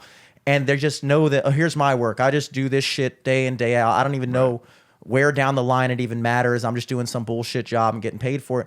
They have no connection to any of their contributions to the world, and they get stuck in it. Right. And those people get depressed. Now you're taking it to another level. Well, now they don't even have that. Right. You know, you're just living day to day. Just I get paid to just be a fucking nobody. Right. And that's worse. Yeah, and it's weird. It's like, I feel like even in those situations, whether you work in an office or you're a janitor, you have to truly believe that what you're doing is contributing to something, so that you don't fall into those places of the depression or anxiety. I mean, again, that's what I felt like I was suffering for a little bit. I'm sure it'll come around again, but it's because of, like you were saying, not feeling like you have a sense of purpose. And I feel like, especially in America, like because of social media, because you have so many examples of people that are getting not just money, but like crazy amounts of money for it, almost looking like it's effortless. Mm-hmm. You have then moments where, you know, you go to a retail store, you go to a restaurant, and the attitude of these people are just like, what's up? Okay, sure, da-da-da, you know, and I get that. It sucks because you have something that you're striving for that's bigger. Mm-hmm. So this is not your actual job. but so many people I feel like aren't motivated enough to actually get out of that, and it creates this like sense of depressions and feelings because again, you don't feel like you belong. You have some people that go, you know what, fuck it, I'm not going to be a superstar, I'm just going to be a manager at this restaurant. And so then they themselves, you know, they find a purpose within that little thing, you know, that may drive them out of that feeling. But I can't help but to think like most times where I go places now, it just feels like nobody gives a shit about anything. And it's, again, we have all this like mental health issues in this country, and I do think those are real. But at the same time, I feel like no American is actually considering like, why are these things happening? There's just like, just take a pill and you'll feel good. Or, you know, like, yes, these are things that we go through as humans. Like, don't worry. Like, you know, just just accept it and like, let it, you know, they try to find like, I don't want to say excuses. Again, like, I think these are real feelings. And again, like I've felt these things, but I have to literally try in my brain to like figure out what exactly is going on. I have to like write it down. Like why can't I stop thinking so negatively? Why can't I help but be jealous? Why can't I help? You know, I keep asking myself the whys to really try to like reverse everything. Yeah. And it's crazy. And I feel like many people don't want to go through that to, you know, they just want the well, it's easy just way. easier to, it's easier just to be jealous or like, because then you don't have to think about it and think about okay, so what did they do that I didn't do? Or like, was it just luck? Like, why can't I be fucking lucky like that? Or, and then it just becomes a spiral, and it's just no good. But also, you know, we're in such a weird fucking time where you feel like you're trying so hard and it's not doing anything. And a lot of people are going through that. And yeah, it's easier just to be like, okay, fuck it. Yeah. Give me that check. Yeah. Well, especially when you brought up the pill thing, I think that's a good example because a lot of people, there's almost a taboo of even discussing how to deal with things like depression and anxiety, aside from just saying it's a medical condition, it's chemical imbalance. It's nothing, you know, like you got, you know, if you tell somebody that's taking antidepressants that maybe there's other solutions. I'm not like, there's obviously people that are dealing with real chemical imbalances that are like, not psychosomatic, that they're real things that there's nothing you can do. Just like, you know, if you walk up to a guy who has cerebral palsy and tell him if he really tries, he's going to walk. It's like, no, dude, he's not going to walk. Right. But I think that's the minority of people. I think that the vast majority of people are stuck in a cycle like we were talking about this whole time about finding a purpose. And just like anything in life, like if you want to get stronger, you have to go to the gym and work out and push yourself through that to work through that. Right. A lot of people, there's kind of this weird mentality like, I understand about the income inequality in this country and the transfers of wealth to the top, which are happening blatantly in front of our faces right now. But I've never looked at my situation in life and said, I'm in my situation right now because of this billionaire or something like that. I've never looked at that. I've always looked at it as like, I'm in the situation in my life because of the decisions that I've made and the person that I've been. And so, but there's a certain amount of power. It's all the power to that, because when you take responsibility for your own life, you have maintained control of your own life. You've also given yourself the power to change it. When you sit there and say, I'm in the situation I'm in, I'm feeling the way I'm feeling because of something that's out of my control, you've given away your power. You're now relying on somebody else. You know, when you're a person who feels the way you feel and that I feel from time to time with depression, anxiety, and you say, there's nothing I can do about it, so I'm going to take this pill or something like that, that essentially just numbs me to it, then you never actually give yourself the opportunity to grow and get beyond it. Like when you're sitting there going retro and thinking in reverse of why am I thinking this way? Why is it these negative thoughts keep creeping into my mind? And it's forcing me to have this outlook on the world and these like negative feedback loops that are just bringing me down. Instead of thinking about it, you could just fucking drink more. Yeah. Or take Xanax or something like that. You know what I mean? But you're never actually fixing the problem. You're just going to be permanently stuck in that mental headspace and permanently reliant on some other substance or some other person to numb you to it. And there's an industry behind that. Like people talk shit about big pharma all the time, but when you bring it into this conversation, everybody kind of gets like real tough. Oh, don't talk about depressants and stuff. It's like, if I'm a guy who manufactures antidepressants and anti-anxiety medication, I want you to think you need my medicine. I don't want you to think that you're in control of your own feelings and your own emotions and your own life. because then you're not going to pay me money. Yeah. And everybody understands that when you talk about other things, but for some reason there's this pushback you get when all you're really doing is trying to tell someone that you are in control of your own life. Right. And so many people hate hearing that. Yeah. It's across the board. When you look somebody in the eye and say, "Hey, dude, and I know obviously that I'm speaking in generalizations, and there's obviously outside factors that every person is dealing with on a person-to-person basis. But as a general theme, nobody has more of an effect on your life than you. Yeah. Nobody is more responsible for your place in life than you. Right. You know? Yeah, definitely. But people don't want to hear that. And there's an industry and people making money and preying upon telling you that you're not in control because they're in control. Right. And so like what we were saying before, it all goes back. The only way to truly get your power back is to take the mask off.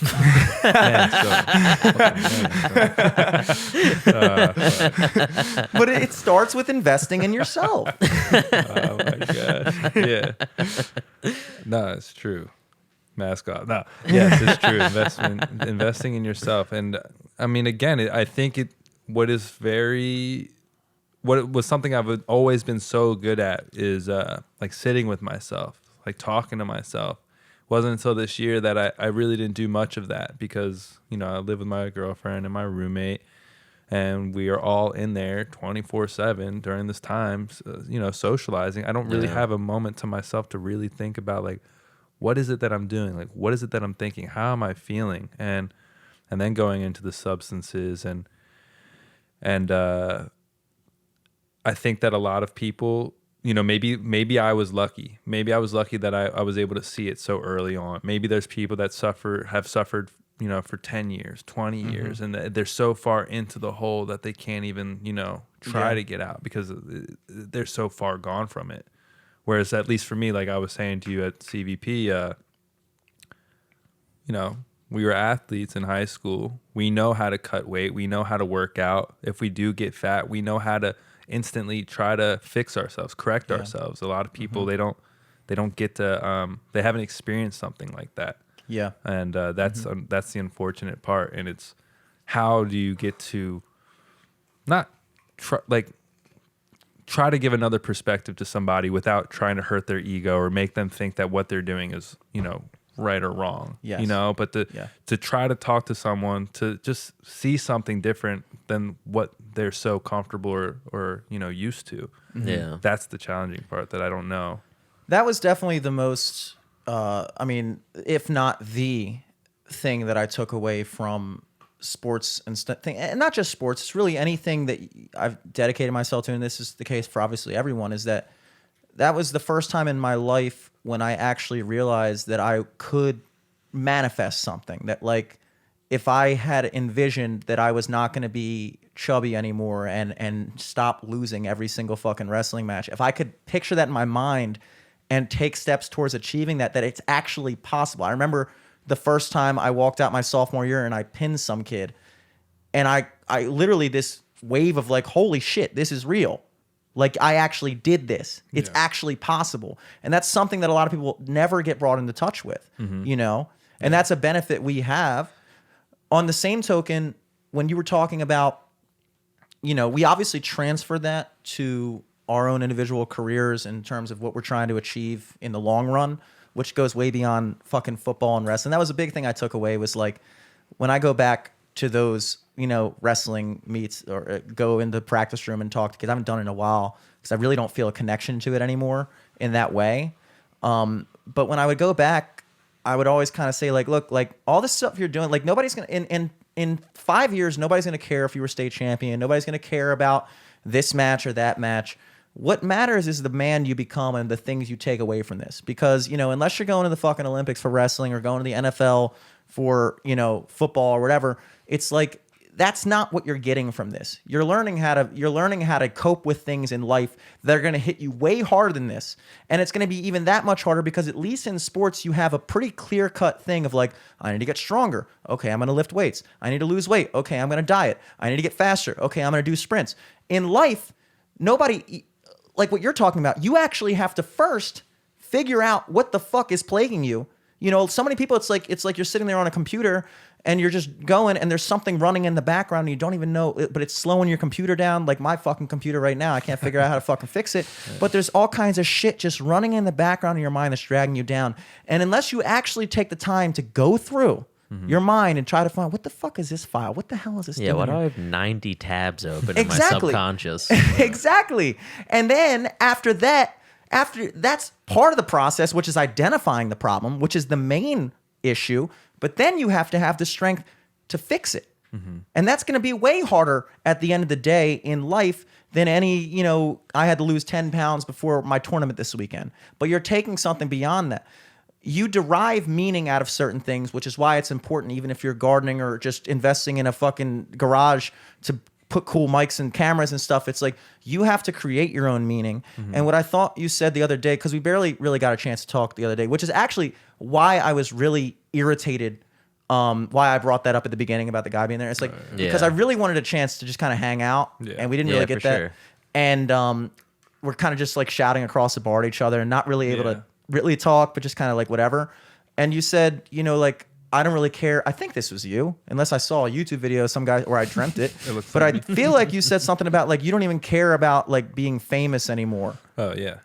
And that's I feel like I've gotten to the same place where it's like the meaning that it's almost like an immature way of looking at success is that what is being famous really? Being famous is I want other people to approve of me. Yeah. I want to do something so that other people You know, think like I'm cool. recognition. Yes. And not necessarily, and as a younger person, you correlate that to be, okay, fame and recognition are the same thing.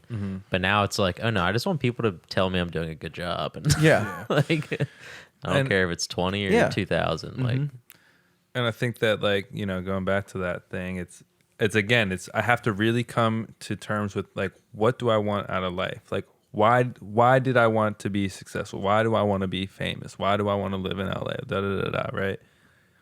And it's just funny because since so many people want the same thing, and that's like the thing to do now, right? Is like movies or music. You can't help but also want those same things too, you know? And I still want those things, but it has to be deeper than that. It has to be like to manifest, like I have to see the steps. I can't just be like, I want this. Because if I do get there, like how Alex was saying, or Marissa or Dan, you know, like you should just do reality or you should do da da da. But what, like for what? For money? Like my life feels deeper than just that. I can't just be sitting there happy with a bunch of money, just like there's just, it doesn't feel like there's any purpose in it, you know, other than just entertainment. And that would just give me so much anxiety, like to have to like not only just have this sort of lifestyle, but my life is now under a microscope. It's now the career, you know, there's no divide. There's no a moment for me to have a sense of like privacy, right? And again, it's reality. So they're going to be like, all right, well, here's your storyline.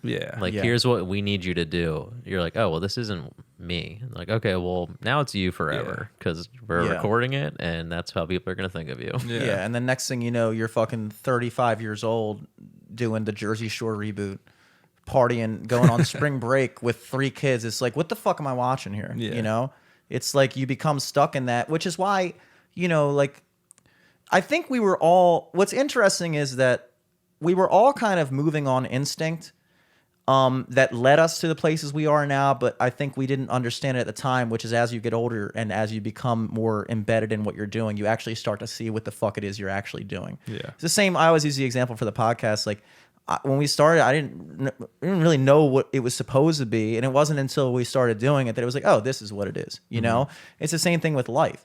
It's like you go through and it's like, I had those same thoughts when I was 19. You know, I look back and I'm like, you know, I had the musical talent. I had the all the things that you would think would make something, you know, but at the end of the day, I wasn't willing to do that kind of soul crushing, compromising shit to go out on The Voice and become, you know, this guy. Oh, you're going to be the guy who wears a fedora and the sweater. And you remember, like, I would try to do that stuff, you know, like try to, like, you know, I was a fucking Jason Mraz type guy for like a fucking year. Until people were like, wait, why is this guy in a sweater vest being such a fucking ridiculous lunatic at this frat party? And it's like, no, because that's not him. That's not who that guy is. But, you know, it's like you go through and as you get older, you start to realize, oh, okay, Okay. And then you start to realize that any of the shit that you were concerned about, like all that stuff we used to do, which I still find myself doing, trying to go and go on Wikipedia and see, when did this guy make it? And it's like, you're comparing yourself to this guy. Why? You know, because he happens to have the same career as you, that means, oh, Or well, it's like the career you want. yeah. Yeah. Well, he made it when he was 26, Right. or he made it when he was 29. So I mean, I have one more year to fucking Yeah. do something. It's like that. You're a completely different person, Right. taking a completely different path. You Right. know? Yeah, I mean, again, it's to focus for me, like doing acting class and stuff like that. It really put a different perspective in my brain as far as like, what work do I actually need to do, and like the work that I want to do, not like I feel like I have to do. You know what I mean? Of course, like I'm in an industry where at the moment I'm not going to be able to make the choices that I want. I just have to kind of take whatever's given to me. But at the same time, trying to take it step by step as opposed to just trying to like just wanting the thing that everybody else wants just because everybody else wants it, you know? Because when I really think about that, like, okay, it's what if I had a really nice house? What if I really had, you know, a cool yard and a nice car and I get to travel, like fly back and forth? Like, I mean, I'm sure that shit will get boring real quick, you know? But if I don't have a like an actual reason for that, then just like I want to be an actor, then I'm just going to fall in the same category as all the other ones that have either fallen off or have killed themselves, you know? Yeah. Like, because I understand if I fall into that hole of just in the beginning not gaining control of myself, and I gain all that, if I were to gain success, then I'm definitely going to be stuck in a moment where the I hole have just all gets this bigger. success with no control of who I am and people telling me who I am and what I should be doing and, you know, scheduling my life out. Like, you got to be here about this time and do this thing. You know, it's like, that's not a life that I want. But Yeah. I know it's going to be something to a degree of that for sure. But Have you figured out exactly, like, in terms of like acting? Because I always think it's like, you know, especially with you, I know you did like theater in high school and like my senior year, yeah. yeah, A but little like you kind of dove real headlong into this idea of becoming an actor Mm-hmm. in the same way that like I dove headlong into becoming a musician, Eric dove headlong into becoming a comedian. But it's like you almost sometimes I'll step back and be like, what was I really, what's the real? Because that's really what the question comes down to, is why, like we were talking about before, when you're younger, you think it's you have these ideas of what it might mean to be successful or how to gauge success or anything like that. But when I whittle it down for me personally, I almost feel like in a way when we all kind of decided to take this alternate route or whatever the fuck it is in life, and then it was like, I don't know, it's almost like I was trying to like prove something to myself or prove something to, like, I remember it stuck with me when we were in LA. I think the first time around, and not when we went out the first time, but like the middle time, the third time I went out over the summer, last year, and we were at I think we were at Eddie's house. Oh yeah, Eddie. Yeah, and shouts out Eddie, by the way. Eddie. He'll DM me about the podcast every now and then. He's cool. Oh shit. Let's go.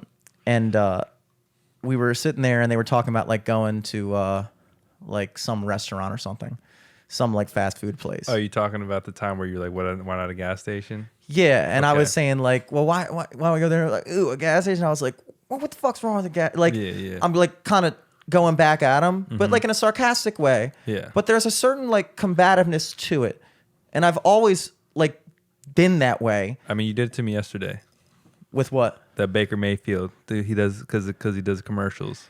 Yeah. I interpret it as like, all right, you're trying to get under my skin because I'm not doing commercials right now. But, Oh no, I didn't mean it like okay. that. Oh no, I didn't mean it like that. Oh really? I thought that's what it was. I thought it was like because he's doing more commercials. No, like, no. okay. Then that's my Now ego. that you said it, I wish that's how I meant it. Because I was like, all right, this is just Jimmy being Jimmy. That's okay. Yeah, I think in terms of the Baker Mayfield thing, I think that I've always had a visceral problem with people thinking something when I can tell that they only think it because everyone else thinks it. Mm-hmm. That they only are doing something because it's what they think is acceptable to do. Yeah. And so I've always had this compulsion when I see someone doing that, I become like, And I don't do it in a dickish way, or I don't try to. And as I've gotten older, I feel like I've gotten better at it. Yeah. Because when I was younger, I feel like some people would be like, this guy's a fucking dick. Why is he being so sarcastic and like that? But like, it's because I'm sitting there trying to probe them as like, why do you think that way? Like, why is it so ingrained in your mind that like, if I go to this restaurant, if I text with an iPhone and my texts are blue, that's okay. But if I text with a Droid and my texts are green, that's not okay. And it's like, why do you think that way? Why are you so ingrained with? Because I think it all goes back to this whole conversation we've been having, which is why we're stuck in the two-party system and why all these other things, why people are so ingrained in it is because we're programmed to think we're afraid of going against what everyone else is doing, because we're afraid of being wrong, because at least there's a certain security when everyone else goes to college and everyone else gets this type of job to go, well, I did it too. And I at least I can find some type of solace in knowing that my friend who also did it also isn't really happy with his life and not happy with his marriage and not happy with this. But like, I just followed the fold, and there's a security in that, in feeling like, well, I just, versus taking the chance. Same thing with the welfare thing. I can get $900 guaranteed a week. Why would I risk that $900 guaranteed to go out and try to do something better? Because there's a chance I might wind up worse. And so many people stay stuck in that mindset. And so even on those little things, like, oh, we can go to this restaurant, but not that restaurant because blah, blah, blah, because of all this bullshit that's going through your mind, it makes me that way, And I think I think it's present in all of us in a certain way. But like when we set out for this path or whatever it is we're doing, I think ultimately, at first I was trying to prove something to other people that I didn't need to do what you're doing, and I believe in myself and I can do this. But then I started to realize that I'm actually just trying to prove something to myself. And you don't prove something, and all the things that I thought would prove it to me, like this amount of money or that thing, never wound up mattering. It was always about, I need to find something in this life that makes me feel like I actually, like we were talking about the whole time, had a purpose. And did something and didn't just follow along with it, so that maybe other people would realize that they don't have to do it as well and find happiness in their lives. You know what I'm saying? Yeah. No, definitely. For sure. Yeah, I mean, I guess if we go back to the beginning, I think that like in high school, coming out of high school, I mean, I knew right away I didn't want to go to college, and I knew partly for you didn't want to either, but there was still a part of you that you did it a little bit. And, I don't want to take all the credit, but I do feel like there was a part of me that did push you to be able to get out of that and see something different, even though you were obviously, you had the thought already. You just needed that like little push, and maybe I hurt you or not. I don't know, but we always saw it as like, this is a fucking empire type scheme thing. They're just collecting money. Like, you don't really need college to be successful. And it wasn't until like I got to intern at TBC, the ad agency, THB. Tossing hot bagels. The one down When I the one interned at TBC at Fells. Yeah. Yeah, I was interning there, and when I interned there, they offered me a job, and I was like, "Holy shit! I didn't even go to school for this shit." And that's what drove me to go move to New York. And when I had that opportunity, like, yo, if I didn't have to go to school for this and I could do this, then like, what else could I do? Yeah. But there was also the fact that like being a mixed kid, like not really having people like understand me and like what I go through as a mixed person, like that also is what drove me to do what I want to do. And I think now it's just so, I feel like saturated in like this type of like, I struggle more than you, like this always this like one upness to like, oh, well, you're mixed. Well, I'm fucking mixed too. And like, I had it this hard and da da da da da. Yeah, you had it that hard? Yeah. Well, I had it 10 times worse. Yeah. It's like, and then I could talk about, oh, I'm Baltimore and then the liquor store, and it just keeps, it feels like, yo, why does this shit actually matter? Like what I am saying, am I trying to prove to this person that I'm harder than him or I went through more shit? Like, what does it people actually, like a good story though. Yeah. But at the same time, it's like, at the end of the day, like, yes, that does matter to me, but like, what does it do for me? Like, what does this energy do for me to constantly think that I have to prove to the next person that like I'm worth it? Like, let me just find it in myself first, and then people can see it, you know? So then I had to pull back from all that stuff because again, it's just feels so saturated now. Like no matter like who I talk to, it just seems like it's a pissing contest. That it's like, man, this trend is so whack now. Like, Yeah. like this, like nobody cares about this shit anymore. Like, let's move on. It's just like, played out. Yeah, like, fuck it. Let me think of like let me just really get to just knowing me, you know, and that's where I find more. It's just easier on me now, you know, just to like not have to feel like I have to hold myself in certain positions towards certain people to try to get what I want. Like, let me just not even really think about it. Let me just be me. And it wasn't like, again, until acting class that I really then got to understand that, like, just being outside of myself. Yeah. And putting more of my focus on the other person than my actual self, you know, like really listening to what other people are saying instead of thinking about what I want to say to the other person. Stop trying to be strategic, because I think also in our generation, we're just too strategic as people. Like, you think about the amount of seconds that it has to go in between text so that you can seem like cool, or, you know, whether it be relationships, like how many people really find insecurity in not being able to trust the other person because we're all so strategic in like what we want out of life. And does this person bring this to me? And, you know, it's all just such a mess that it's like not worth just contributing into. I give you joked about it, but I do give you like most of the credit in terms of like what kind of made me decide to stop going to school. And I think it was something that I knew all along. Yeah. But I blame a lot of, and I think there was also an element which is like the one difference I think in the way I came up was my parents, particularly my father, was very adamant about me doing music.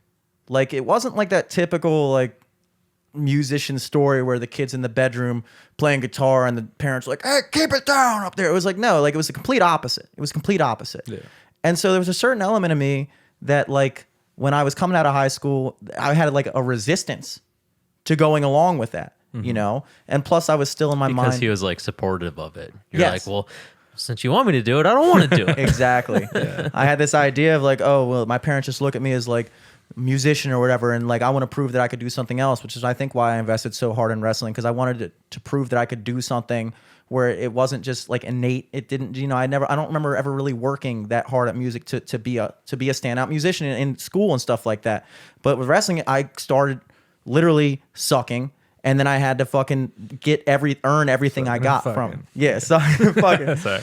But I think also it's like it's the school system we came up in, which didn't even encourage things like that. Like, I think about that stuff all the time about how, you know, people like us that had talents and had skills, and we're not dumb people, you know, but it didn't really translate in the school environment because the school environment was, you know, constructed for one type of person with one type of path. And there were very few people throughout my time. There were some people that were extremely valuable in my life, but for the most part, the system that I was carried along in was basically just making me feel like all the stuff that made me stand out was like a problem. You know what I mean? Yeah. And so I'm going along. And it wasn't until I had that first year of college where I almost like, I look at my first year of college as perhaps one of the most educational experiences of my life, in that I understood just how fucking bullshit it was when it came to a person like me. And I wouldn't have come across that realization unless I dove headfirst into it. And when I say dive headfirst, I didn't dive headfirst.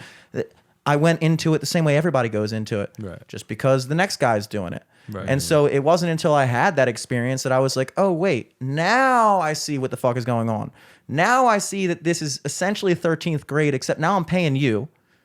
And now, you know, it's... Yeah. Oh, definitely. I mean, that's why, I mean, I feel like I was always cool with your dad. I was probably one of your first friends that was cool with your dad, just because I felt like... My first friends, dude. I was your first friend, dog. No, I mean, he did keep it real. Yeah, you were never intimidated by Tony. Yeah, never. I feel like. Because it was just like everything he was saying was just like, I knew to a degree it wasn't true. Like, it wasn't like there was nothing to be scared of about this guy. Like he was just saying it to like blow smoke. But at the end of the day, like, you know, he's a man who just knows what he wants. He's got, you know, his values and stuff like that. And like, those are things that I respect. And again, if you were to just talk to him instead of being intimidated by him and speak his ways, I feel like, you know, he'll respect you too. And I feel like that's, like I know Tony, if he were to hear this, he'd be like, oh, fuck yeah. Like, I fuck with Scott. Like, he's a cool ass dude. Yeah. Because we just get each other, you know, as much as, you know, he jokes around and says some shit. I know it doesn't mean anything. That maybe some people would look at it as like, oh, what the fuck? You know, he's fucking crazy. But it's like, nah. Yeah. And we all kind of like the fact that we gravitated to each other as like a core-ish friend group. Like we obviously had like our bigger friend group, but like us three in particular. Yeah, there's a sundown reunion. Yeah, Hey. it made it easier because we were all doing it. You know, like most of my friends in high school, like they all took that direction, and then I always felt like I was like, if I started talking in bigger terms, like if I started talking about things that I wanted to do outside of that mold or whatever, that they were all it was always met with this kind of like it was just kind of like, it wasn't like they would ever overtly be like that's stupid, but you always felt like they just like they never saw what I was saying, you know what I mean? Yeah, They didn't get it. Yeah. You know, why I was talking like that or what I was thinking, or a lot of times people might even think, well, you know, that it's like a fucking like an ego thing. Like, why? What makes you think that you can fucking do something like that? And I'm always saying, well, some people do it. Yeah. Like, you listen to the radio, right? That means it's possible that people become successful musicians, you know? And it's like, you're so ingrained to think that that could never be you that it never will be you. Yeah. You know? Yeah. I mean, it is crazy coming back here and always knowing that, like, yo, like people that I went to high school with are having kids and they're going to go to the same high school, and it's just going to be that same loop, you know, like, even with your parents, Eric, like to have to go to Taos High School, you know? And again, there's nothing wrong with that, but I knew from the very start that that wasn't for me. Like, I'm just a very curious person, and I enjoy the exploring, and I enjoy, you know, like seeing my fears and just wanting to take on like a life that is bigger than what I know. And so it is a weird place where, like, again, like we're in high school and we're just trying to figure ourselves out by just saying sort of whatever and like trying to roll with different friend groups, but not really being accepted by anybody. And then on top of that, to have like people tell you like, yo, your fucking dream's ridiculous. Like, are you fucking serious? Like, shut the fuck up. Like, you know, and that does take a hit on you, you know, like For sure. but at the same time, it's the way that you got to program your brain. Like, you really have to think about like what is being said and then make that choice on your own. Like, for me, I use that as fuel. Like, damn, these people really don't think I can do it. Like, I could sit there and go, yeah, they're probably right. But instead I was like, you know what? Like, how much better would it feel like to like have them think otherwise, you know? Yeah. And yeah, that's what I chose. And I'm still like very grateful, like so thankful that I have the brain that I do, and like that I do take the chances that I do just based off of that. Like, because again, I don't think that, I don't know where that comes from. I don't know if that's like something that you're born with, that like sort of mentality, or not. But it almost feels like, you ever watch that movie like Ants or something, like just any sort of Disney movie, you can't help but to feel like you're that guy that's like different than everybody, you know? Yeah. So I'm sure you guys feel that too. Do you feel like in any way, I guess I was going to ask, like, in terms of like, you've been doing a lot of modeling stuff and things like that. And so do you have a more specific idea of what you want to do in terms of like pursuing modeling versus acting? Or are you kind of just embracing all of it as like just whatever works? Or what like, if you could have your ideal career, would you be in like big movies and things like that, or directing your movies? Like, what are you thinking? I guess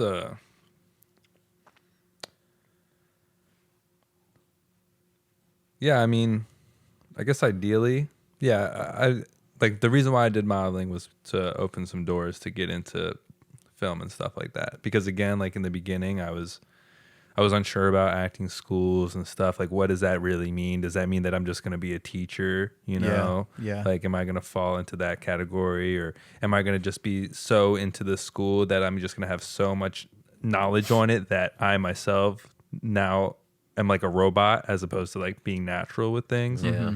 That I took the modeling route, did the Asia thing, a little bit in New York, came to LA, and I still do it there a little bit. But again, it's not really, it just all feels like it's more for a flex. It's not like how many guys, you know, like do modeling and make like millions, you know, or even like thousands. It's not until you actually do like commercial stuff. So by that point, like, I feel like modeling is more editorial, and it's just more for like, I guess like an Instagram, or like just to say like, yo, I'm on this billboard, or yo, I do this, you know. But then the commercials where you make the money and where you can use that to invest or whatnot. So like I'm still down to do like commercials. Like I still have an agent for all that stuff. But the bigger dream again is it still is acting, and it still is like I enjoy telling stories. So if I can find a way through acting to eventually get me into a place to like work with people to direct or something, like that would be awesome. But at the same time, you know, like these are still things that I definitely want for myself. But as I've, you know, been just I guess constantly with myself through the pandemic, I started trying to figure out like what else could I do, like to be able to like connect things, you know? So like again with acting, it's kind of hard to see your progression unless you're like in movies, you know? Like you can practice and work with yourself, but it's not until you actually like, you know, can audition for things and get those things and then see like, okay, like I'm actually worth something. People actually see me as like a talent that they want to put in their movies. And so I feel like that takes a lot of time, you know? Yeah. And so instead, like, you know, maybe some people will start making their own short films and all. And so for me, I feel like my brain just moves constantly so fast that I it's hard for me to be consistent sometimes. So, you know, I love clothes. Like I like fashion. And so I was like, okay, like, you know what? Like if it's any time, it's like, it's got to be now. Like, fuck it. Let me just try to learn this stuff. Let me buy a sewing machine. Like, I always said I wanted to do it. Like, if it's any time, it's now. Yeah. So I bought those things, you know, and it's physical. It's now, it's something that I can, like, I'm good with as far as, like, taking steps to reaching a goal. So, you know, first let me just get some of the basics down. Let me make patterns, do the math. Now let me start sewing stuff together. Okay, like I made a t-shirt. Okay, I made a hoodie. I'm starting to make pants. This is sick. Like, how much money am I putting into this? Okay, if I'm putting this much money into it, then this is how much I could sell it for. And if I sell it for that much, then I'll get double this. And then that could, you know, help me buy a better sewing machine or a serger. And so I now can see like where my money's going, how I can invest in myself to be able to see myself progress. And so now as I'm doing that, I'm trying to, I guess, sort of apply that with like acting. You know, it's kind of helped me to be able to actually like see at scale, like what is it that I'm doing? How can I achieve these things? And so that's like another goal of mine. Again, I don't want to put so much of my time into, or like a little bit of my time here, a little bit of my time there, because I feel like that's also just not being, you know, very productive. Yeah. But spread yourself too thin. And yeah.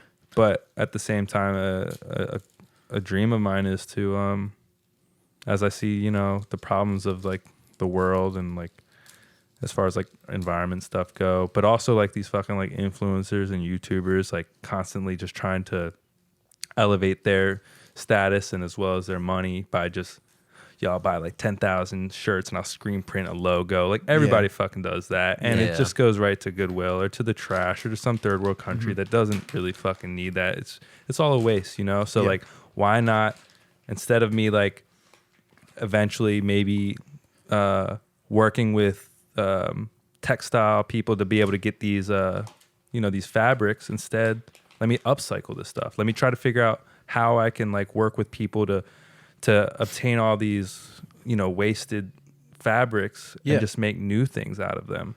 And like one of my ideas was like, like if I can make some dope shit, just custom stuff, like it doesn't have to be at a huge scale. Like what if I just start giving these to like rappers or something, you know, like Yeah. just put my name somewhere, just like, hey, look, like this is fucking dope. I think you look cool in this. Like, would you wear this?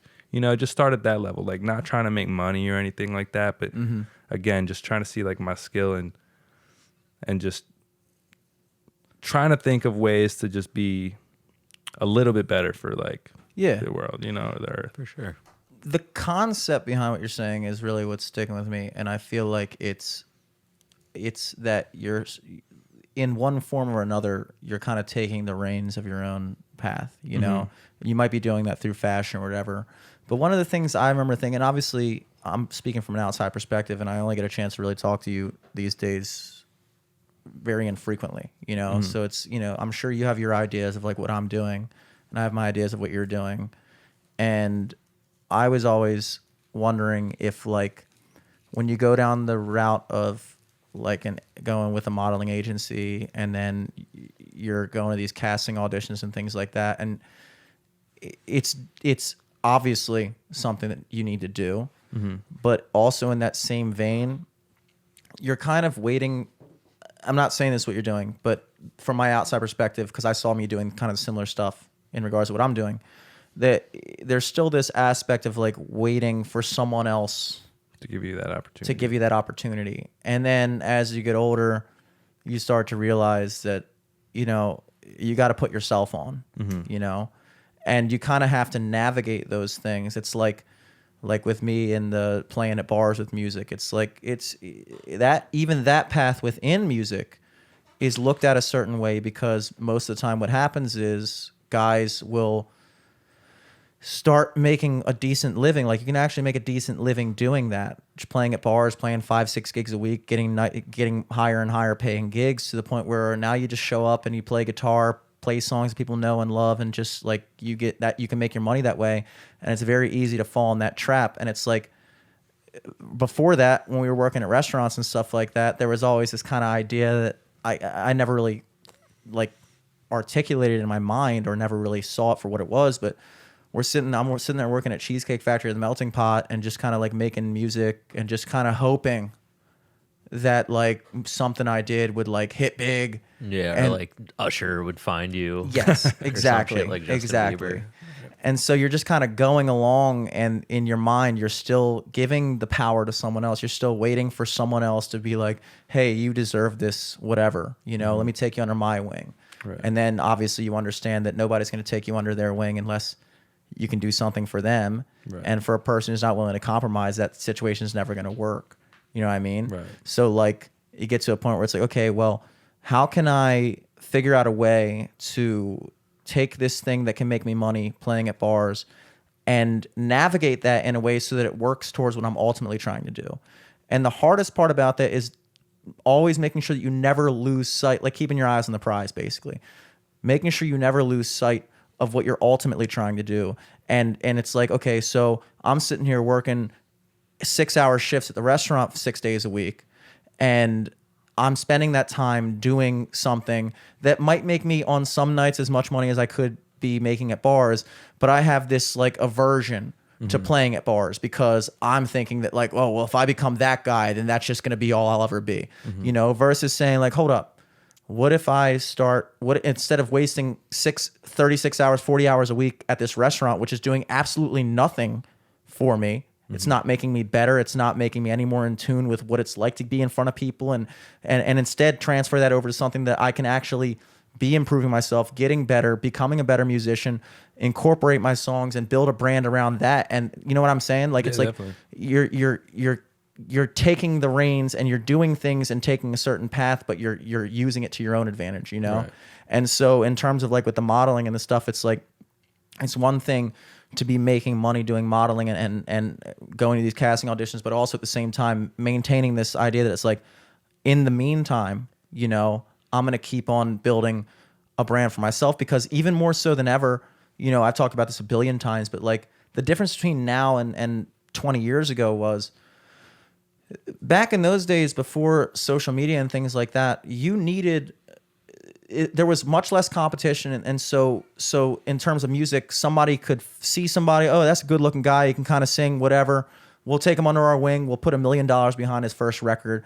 We'll do the promo. We'll do the advertising. We'll do blah, blah, blah, blah, blah. And we'll push him. And because we're only competing with 6 other major record companies for radio time, you know, there's a very high chance of return on investment with this. Now, these places aren't as willing to do that because you could invest $10 million in this new act that you brought in, and then he could be outshined by some dude who has 4 million TikTok followers that drops a fucking song in his basement. You know what I mean? Like, it's like there's so much more competition now that these companies aren't even really willing to take the chance on you unless you've already shown that you're able to establish a brand and have a market appeal without them. Right. It's like now record deals are like, hey, you have the #1 trending song on SoundCloud, or like you have this many followers on Spotify, like you're obviously doing shit. Yeah. We're willing to work with you so that your next album can be even bigger. Mm-hmm. But they're not just going to find some kid, you know. Yeah. So it's like, it's the same thing. Yeah. You know what I mean? And I think that's where media, you know, certain companies, they do have to take a certain stand on themselves, because again, like you were saying, like that is very true. But then again, is it about making money, or is it about trying to tell an actual story and like, you know, like creating something that's worth something than just the personality of the person. Mm-hmm. That's why, like, you know, companies like A24, you know, I know that they're not gonna like be like, all right, these people on TikTok, they got this many people like following them, let's put them on, create a movie for them. You know, I'm very like, I'm still in that mindset, like hopeful that isn't the case. You know, it's not because I don't want to work hard at trying to create a platform for myself, but I just don't believe in that idea. You know, I'm still old fashioned. Maybe that's just me. You know, there's certainly companies that do that. Yeah, but no, I think at the same time, like what you said is true. Like it's majority of it. You know. Yeah. Which and even with those companies that aren't like that, they're still looking for like a company like A24. They're looking for like a track record of like, okay, you can like bring in results. All right, great. Now let's double our money. Yeah. Or even with that, going beyond that, it's like a company like A24. I don't know who they are. I don't know who they are. That's okay. But you know, based off of what you're saying, the kind of company who's actually has a vision and a brand beyond just what's going to make us the most money. Yeah. Even their motive for partnering up with somebody is not necessarily about making the most money, but they would actually have to believe in you as a person and a brand. Yeah. And so even in that aspect, you still need to establish yourself as who you are. And so they might not, it's like, you know, it's like there might be a record company that would be willing to work with somebody that didn't have, like, wasn't super followed or anything like that. Right. But, you know, if all you're doing is playing fucking Semi-Charmed Life, it's like, well, I still need to see what you are. You know what I mean? Like, if you're just doing random commercials or something like that, at a certain point, you got to, you know what I'm saying? Definitely. Yeah. Yeah. I mean, that's like, if I think about music, I don't know if you know guys like Brockhampton or like Dominic Fike, but like, yeah, I listen to a lot of those artists, and I've done like, I guess, a little bit of background, like hearing people talk about them, and it's like, it's almost like they're like the hope in a way, you know, like it's like they're normalizing their lives and like the art. It's not about like the flexing and stuff like that. Like, of course, everyone wants to do that, but at the same time, it's, you know, you hear about these guys and it's like they didn't have a big following. They just had talent. They just really had passion to like what they were doing, and regardless of like the amount of followers or whatever, like record labels were willing to invest in them because they were like, holy shit, like we know you're gonna blow up. Like we know you got something to offer, not just face value, but, you know, production or collaborations and solo stuff. So yeah, again, it's like I love that shit because then it feels meaningful. It doesn't feel like it's just this fast food type, you know, industry. But again, it's so hard to like not see past that when it's like on your Instagram, it's every fucking post is an advertisement to something. If it's not an advertisement from that company, it's an advertisement from that person that you're following. I mean, for sure, I've posted things where I'm like doing stuff with other people, and it's just because the picture's cool, you know, and I'm like proud that maybe I did work with that person, but it sucks because it then becomes an advertisement for that thing too, you know? So it's like, how do you get away from that kind of stuff? Like, how do you stop that cycle from like constantly going further? I feel like it's really inevitable. Like you can't, it's just going to get bigger. Yeah. Well, I guess you kind of need to, because that's the hardest thing is in terms of like, you need to know how to market yourself. And marketing, I know I was watching some like comedy Real quick, sketch. I'm so sorry. I got to pee so bad. Yeah, knock it out. Dude, Knock it yeah, out. me I actually too. got to pee too. I'll wait for you guys to pee. Oh, are you? Oh, you're not gonna pee right now. I'll wait. There's All right. only like 2 sides to pee on. Okay, cool. What are we sponsored by today, dude? Sponsored by Bang and Core Hydration, dude. Core Hydration, perfectly balanced pH purified water. Basically, what they do is they add electrolytes and minerals for taste, and they balance out the water so it feels better drinking it or something. Apparently, Core Hydration mirrors your body's natural pH balance of about 7.4 pH, which is, I think that's pretty base, right? Or is that acidic? Base is lower, acidic is high, I think. Or it's the reverse. But electrolytes are minerals added for taste. Core Hydration is perfectly balanced and helps you stay hydrated and feeling your best. Hashtag perfectly balanced at Core on all social media. So check them out. They're our sponsor this week. They have a nice deal at 7-Eleven, 2 for $3.33. How can you beat that, folks? Also, if the code still works, go to Manscaped. Precision tools for your family jewels. If you use promo code LFTS at checkout, you get about 20% off your whole order. So get some wipes, get a nose trimmer, get a ball trimmer. They also do some shower stuff, which is nice. I still use that. Do you still use your Manscaped shower stuff for your balls? I do. I know Dom does. I never used the Manscaped shower stuff, honestly. It's not bad. It's kind of like lavendery. Well, I only didn't use it because I have a firm allegiance to Irish Spring body wash and Old Spice shampoo. Actually, only because that's what my mom bought me most recently. There you go. But all the other Manscaped products are fucking sweet. My brother uses I pee real quick. the shower stuff. It's good stuff. I think that's what I hear. I use the Plow, which is I love how we were just in the middle of a conversation about how stuff becomes advertisements, and now we're doing a full ad read right now for manscaped.com. It's weird that like that's what we decided is like should be in the breaks is advertisements. Well, obviously it's a fucking joke because we're not getting paid for any of this shit. Yeah. We actually, I don't even know if our promo code for Manscaped actually works still. Oh. There was a period of time when I think I remember this. yeah, we actually got hit up by Manscaped. We fooled them into making them think we were a real podcast. I guess. Are you saying you're not a real podcast? Come on, No, bro, you we're a gotta real believe podcast. that. We're a real podcast for sure. But in the eyes of a marketing company, not quite yet. And we actually had a promo code LFTS, which is still in our bio, and it probably still works. I don't see any reason why they would have canceled it. I don't see why. I've been, dropping it at supermarkets. Somebody's like, "Oh, I wear the shirt sometimes." Somebody's like, "What's that? You work for Manscaped?" I was thinking about getting that. I'm like, "Yeah, dude. Promo code LFTS, bro. 20% off for free shipping." Hey. And like, who knows? I don't know how many sales we have, Yeah, but like, that'd be crazy. that's cool. We just do it as a flex. a flex, and also when people have to piss, it's a nice little. Or when our cameras go out, which I don't want to jinx, but I think we No, found they're the still fucking going. solution. Yeah, dude. we figured it out. What brand are these things? I don't know.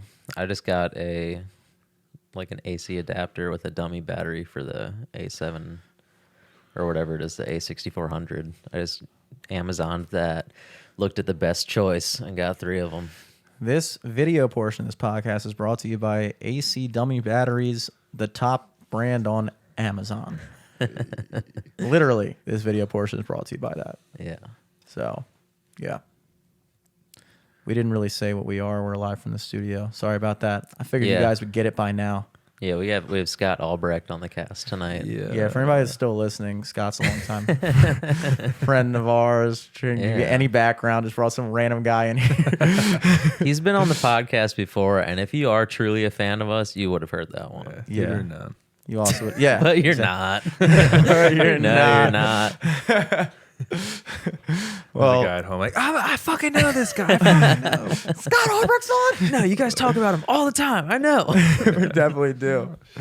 No, I was just gonna say that before we all took a piss break, that I was watching some comedy sketch, and it was actually a Tim Dillon comedy sketch. I've been really liking Tim Dillon. They've Yeah, been watching Tim Dillon's him. He's great. fucking awesome. I love him. He's actually might be one of my favorite top podcasts right now. He's very fastly growing on me. And he did some like comedy sketch of like a TikTok influencer giving out shit to the homeless for clout and stuff. Oh shit. And at the end, he goes, "Remember, bro," he's like doing an impression. He's like, "Content is king, but marketing is queen," which he said Gary Vaynerchuk said. I guess that sounds like something Gary Vee would say. For sure. But at the same time, I was like, I know this is a joke, but also that's pretty dope saying because it's true. Like, and so it's almost kind of annoying for someone like you or me or Eric, where it's like, I guess, and a lot of people where there is an element of you have to figure out how to promote yourself, and it's like, we're not the type of people that want to promote ourselves. Yeah. It's like, there's certain guys when you go to, remember that guy who used to work with you at Lacoste and he was like a rapper? Oh yeah, I think his name's Chris Walker. Yeah. Something Yeah. like that, Because I was about to tell, Let's air him out, dude. yeah, let's air him out. Damn. And he, which I think is hilarious because he was 24 at the time, and I remember Oh, yeah? you and me being like, "Yo, he's fucking done, dude. He's done. Oh, There's nothing. shit. It's over. It's over, dude. You're 24, bro. You got nothing." It's like now we're sitting here, 4 years older than he was at the time. We're still, we're done. But I remember, no shade against him. I wasn't gonna say his name, but Scott did. So Damn, sorry. but what I was getting at is that I remember like he was kind of like, "Yo, I'm a rapper," and like we were like, "Yo, can we hear something?" He's like, "Yo, normally I'll never forget." He said, "He's like, normally, you got to pay me for these bars, but like he gives me like a fucking 16 or something like that." And I'm just thinking like, come on, dude. Like, who the fuck says that? First of all, and it's like I remember thinking about that. It's like we've never been those type of people. I Right. feel like we'll have something going on. Like I'll have a show at a bar and be like, "Yo, come out." And I know that if you come out, you're going to have a good time. But I'm Yeah. not going to be the guy who's like, "Yo, we're the fucking best band in Baltimore, bro. Come out and check us out at fucking Right. High Yeah. Tops." Yeah. I mean, know? honestly, I feel like it's like the main reason we don't have like a Patreon set up for this Yeah. podcast yet is because we're like, Yeah.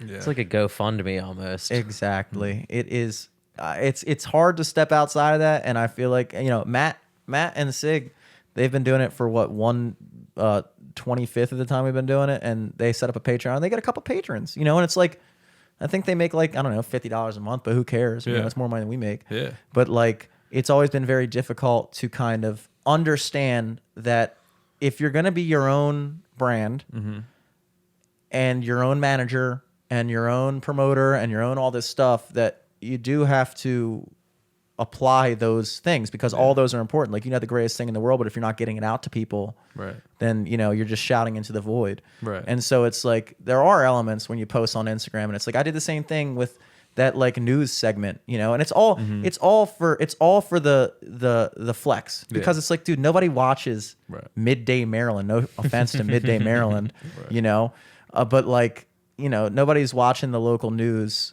for like the next big fucking thing, Yeah. But it's like, it still looked cool when I could screenshot that video and post it to Instagram so that people look at it and go, "Oh shit, he's really doing something." Or even with the Manscaped thing, it's like, dude, we didn't get a paid promotion from Manscaped. They literally said like, "Yo, if you get a couple," I think it was like 4 sales. And we didn't even beat that. I think it was more than that. I think we got 4 sales. Oh, we got 4. Well, whatever we Yeah, got wasn't within like the enough. first like 2 weeks of having it or Yeah. something. And like, so we didn't get paid from that, but still, I mean, they sent us like a care package each Which of was like dope. hundreds of dollars worth of shit. yeah, we got trimmers, which still got to get a charger for that, ball wipes, all kinds of cool stuff.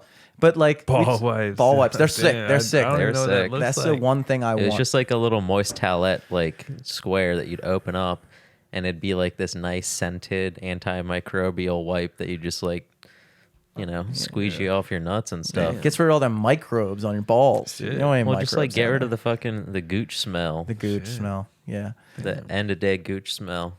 But like, I should. we took promo photos Use for your that. code. We took promo photos for that, and it was like, people saw that and were like, "Yo, you're really like." People really thought that meant something, you know, and it did mean something. Yeah. But like, those are things that That like, was a thing too, where they reached out to us without it, like Yes. even hitting them up. yeah. I thought that was the coolest. That is the coolest thing that we were somehow on their radar, which is awesome. And I know there's people paid to be on the lookout for that and scouring Instagram for stuff. And so whatever the hell we did made them see us as someone who was worth being approached. Right. You know? Yeah. But That's awesome. yeah, it's awesome. But it's kind of like, I think about like down the line when we get like actual sponsorships and stuff like that. Like, I don't want to just take anybody who gives us money. Right. You know, I want to make sure that like that's You why we do believe. the joke with like, oh, we're brought to you by Bang Energy or like Monster Energy or something, like, because it's stuff that we're actually using, it's stuff that Right. we actually like, and it would be cool to have things that we actually products that we actually stand behind Right. to We promote tried those. for High Life for so long. We tried.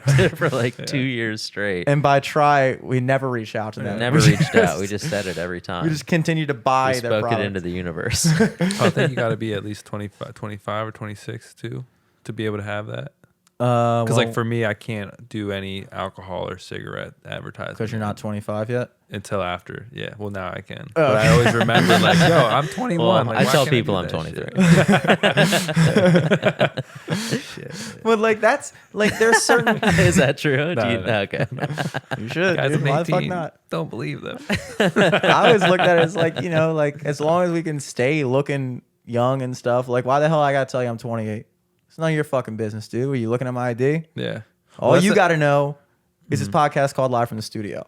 Well, that's actually something my acting teacher told us was you never say your age because the minute you tell the casting director your age, that's where it's done. Then they start to label you as far as like what you can and can't do. So what do you write on the thing? You don't write anything. TBD.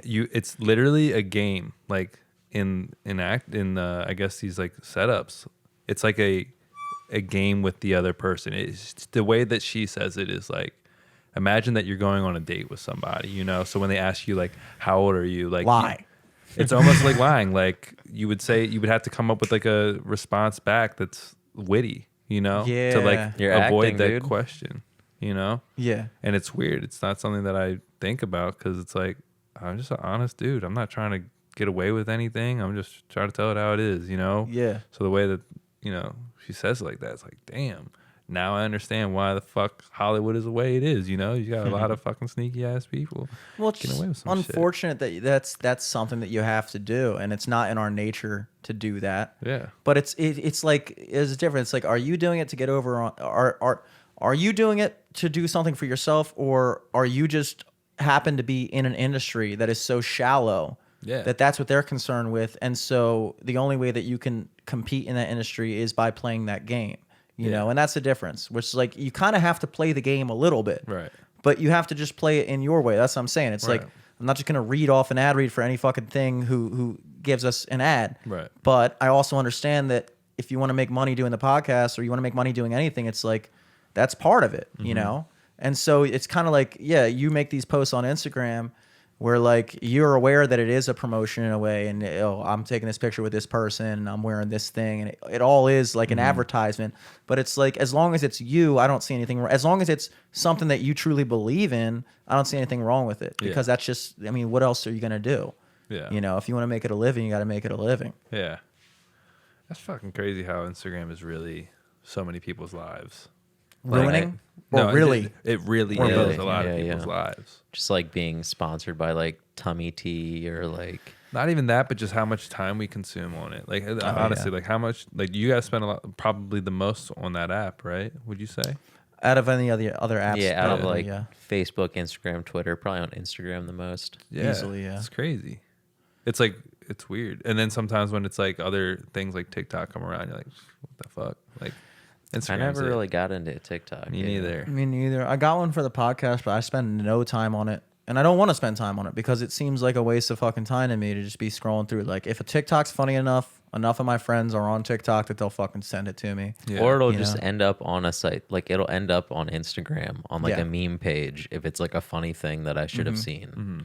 You know? But that's a perfect example. It's like I didn't even want to get an Instagram for the longest time because I was like, you know what? I'm enjoying pissing people off on Facebook enough, and I already have my friends and people and stuff on Facebook where like I kind of can like I have a platform on Facebook that people are actually seeing what I'm saying. I don't feel like fucking starting up an Instagram from scratch and looking like a fucking psycho weirdo with 13 followers at 27 years old on Instagram. It's just like, why am I going to start that now? Especially since the whole medium didn't really make sense to me in how it fit into my life. It's like, I'm not a photogenic person. Yeah. I don't really take pictures of myself like that. That whole thing just doesn't even, it's not even seem like me. Right. But then, you know, that actually kind of coincided with that Maryland Midday thing where she was like, what's your Instagram handle so I can give it to the news station? I was like, I don't have a band. I don't have like a music Instagram. I just kind of use the podcast Instagram as my personal page. That's just for like, I just follow a bunch of people and just look at it.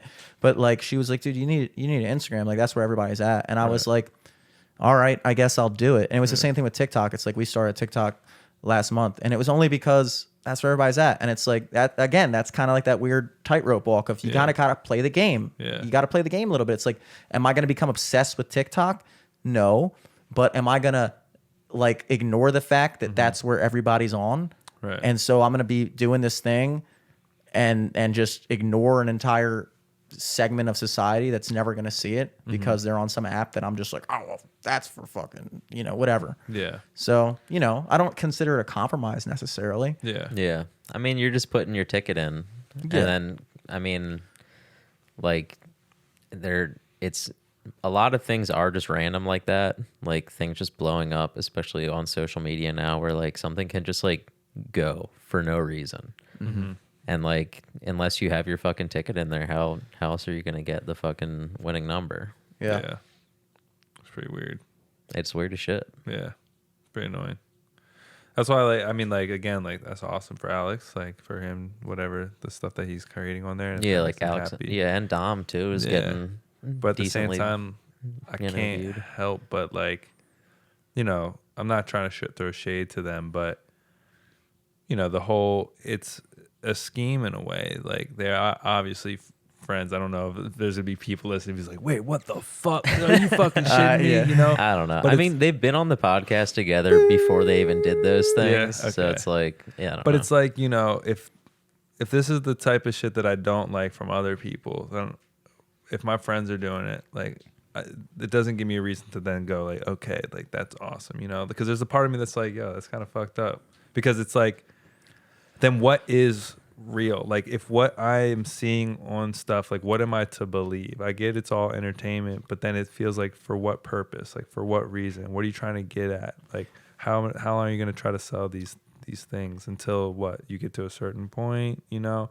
And again, I don't mean to throw shade at them, but I guess I kind of am, you know? All right, through shade, your old Lacoste ex-coworker. And just Sorry, Chris. fucking burning guy the that was hanging back out of with us our brothers yesterday. right now, dude. Selesky, you know? Fucking hating on Fuck both you, of our both bros. of y'all brothers. Yeah. Yeah, son. No, but I mean, do you get what I mean, though? No, I Like, totally know what you mean. I mean, yeah. I know it's all fun and games, you know, but like, let's say if they did blow up, you know, like that's awesome for them. But it's like, then what? Well, Well, they definitely wouldn't play themselves on TV. Yeah. But no, I mean, kind of like what we were saying earlier. It's like it's almost like the story is more important than like anything right now. Yeah. yeah. And that's just like for some reason like that storyline like hit, and like It's a good one. yeah, it's a good one. It's like a good idea, and it doesn't necessarily even have to be real. Yeah, sure. Not saying that it's not, but yeah, bro, you listeners. But I it just doesn't mean, have like, to be But real. like, yeah, it's almost like one of those like feel good stories at the end of the news, like local news. They'll be like, and on a lighter note, da da da da. It's just like, oh, okay, cool. There's like Yeah, it's good wholesome. out there in the world or whatever. Yeah. And I think that's the purpose it serves. And it's like, all right, yeah, like I kind of have the same thing. I don't know how to feel about it, just because like I know it's like, all right, Yeah. when is this roost ever going to be up? Yeah. but like, also it like is wholesome to a degree. Yeah, Like, it the is. idea is, but Well, you got to kind of examine, like, okay, Alex and my brother are in kind of slightly different situations in terms of where they're at in their careers and what they're trying to do. I think, Alex has a situation. He makes good money at a company. He's got a good position at a company. And, like, he is a guy who really loves movies and storylines and things like that. And I actually, as hokey as I think it is, like, that's not the kind of content that I would enjoy on TikTok. Like, if I had a TikTok, that would not be showing up in my news feed ever. Yeah. And if it did, I'd scroll right past. I was like, this is clearly bullshit. And even if it isn't, I don't care. Right. You know? Yeah. But it's like in there, he's creating a storyline. Right. And he found a storyline that worked. Right. Now, what I kind of feel a certain way about is like when he'll try to like go do something that's like a current viral like meme or like a trend, like, oh, we should do this dance to this song, or not this dance, but like this thing. And also I found that those things never take off nearly as much because it's like, well, everybody's trying to do that. And like, we're just going to be jumping on the boat. People came to you because you offered something new. Yeah, exactly. So in terms of like, I thought it would be cool. I was saying, and I think they've kind of been leaning this direction where they found a lot of success on that storyline. But I think at this point, you can kind of start to tell that they're almost kind of leaning in a direction where it's like, it's most people that actually follow it, which is crazy that people really follow it. I mean, they really do. And the people that do, at a certain point, they're going to realize that this is not real, but it's, you can watch a movie and know it's not real and still enjoy the movie. Right. And, I don't look at a director who creates a fictional movie and be like, oh, well, you're not telling something that's true. It's like you're doing something. You're creating a storyline that people enjoy and people are latching onto it. So I almost thought it'd be cool if they kind of lean more in that direction of like, this is fake, but let's see how fucking crazy or let's see if we can take it in a direction that you didn't see coming or something like that. Like build upon that as opposed to maybe just sitting there and being like, how long can we maintain this lie and continue to cash in on cheap likes, And I think they're kind of moving in that direction. Mm-hmm. But like, in terms of what Alex is doing, and that's what, he loves reality TV and stuff he likes stuff like that. So it's like, I actually feel like that is a very much in alignment. No, I don't. Oh, yeah. Sure. Yeah. Don't get me wrong. Like, I think that's what it all is. But yeah. That's where for me, it's like, I feel like they're just like fueling the fire, But again, like what you're saying is, I do agree. And my brother, on the other hand, he does it just because he's friends with Alex, and but he also like he'll make a bunch of TikToks and say shit that like a lot of people wouldn't like. He'll make a lot of jokes that and like so I see him kind of doing something where it's like, okay, he's gonna make a TikTok about something or say something or do something that might piss people off, and he's not doing it to piss people off. He's doing it because he finds it funny. Mm-hmm. He finds it true. Right. And if he can acquire a group of people that follow along with that or believe or agree with that or think it's funny, then that's his audience, versus just trying to, what's the most popular opinion, which I see, which is what we're talking about, Instagram models and stuff like that. Like, what's this cause that I can get behind so that because this is the trending thing and I'm going to do this and post that and make this my story and basically create this whole fake bullshit for no other reason than you're just trying to make yourself look better. You know what I mean? Yeah. So, I look at both their situations and think it's pretty dope. And also with my brother, it's like his main goal is obviously music too, and so he's kind of looking at it as a way like maybe I can build a brand through these other mediums, because he found success obviously with the fucking sausage and mushroom pizza shit, stuff like that. Like, but like, as far as I've seen him like get berated on like TikTok. People in the comments being like, sausage and mushroom pizza guy. Actually, I didn't even think about that. That's funny that he was the sausage mushroom pizza guy. Because I think it came up with the pizza in one of Alex's guy. things. Yeah. Like in the comments, I saw somebody like, wait, is this the sausage and mushroom pizza That's guy? awesome. That's cool. Yeah, he's that. I think in terms of, I think everybody's on the right. I look at what he's doing and I can see it. It's not something I would do, but also what I'm doing isn't really something he would do, right. So as long as I feel like you're being true to yourself. Yeah, I felt like I put too much thought into the No, you put the right amount of thought, dude. Anytime we can make fun of my brother, it's awesome. If you ever get that many chances to do it. I guess I was just, again, it's like the idea is like, what is the purpose? I always look at everything as what is the purpose? And so that was just my perspective on it. But when you say it like that, then it's like, okay, I understand. It's just the way TikTok is. Yeah. That I won't get. Just like the purpose of this podcast was to trash Our brothers. Fuck Alex Glazer. Fuck Dominic Selesky. In case anybody was wondering why we did any of this right now. me and Jimmy didn't want to bring it up. We had to have you. That's funny. Yeah. No, because I didn't want to feel like they was shitting on anybody. So. Yeah, I don't think we're shitting on them, and right. hopefully they don't Now, take it Chris, that way. on the other hand, that guy's fun. Yeah. And especially the guy in the beginning, that guy, we didn't even mention his name, but, you know, if you know, you know. So, Guy in the beginning. the guy in the beginning that we were talking about hanging out with us yesterday. Oh, yeah. Paul. Yeah. Yep. We don't know the guy's last name, though. Yeah, we don't. We don't. We Or do, do I? but we don't. I don't. Oh, I did. Well, you guys want to fucking kick it, wrap up? Yeah, we can wrap Yeah. up. Cool. We've been going for 2 hours. Just Oh, fucking shit. sit Okay. back and watch some fucking All right. some shit. At LFTS Podcast on everything. At Eric Glazer. At Jimmy Selesky. What's your Instagram now, Scott? Scott Albrecht. Oh, hell yeah. SCOTTALBRECHT. Perfect. Hell yeah. And if you're Perfect. listening to You this, dropped the Daniel? Did I have? I don't think I had. I think that's on my Twitter. Maybe. Oh, okay. I think little story if you guys didn't know. But there's another guy named Scott Albrecht, and he's more of a bigger deal than I am. But I happen to be the first Scott Albrecht to have gotten that. Ooh. And so I get tagged in a lot of his stuff. Good. It's like his art. Like he does collaborations with like bands and stuff. Did I tell you I actually got a tattoo of his artwork on my leg? Oh, shit. Because I was like, you know what? He's actually pretty dope. So I got like an artwork by Scott Albrecht tattooed on my leg. On Scott Albrecht. Yeah, and I always wanted to yeah. send it to him, but I never did. But I'm waiting for maybe that moment where he does get even bigger to the point where it's like, yo, I need your name. and then I you hope I get fucking paid. Like, Yeah, exactly. I'll be like, for 100,000.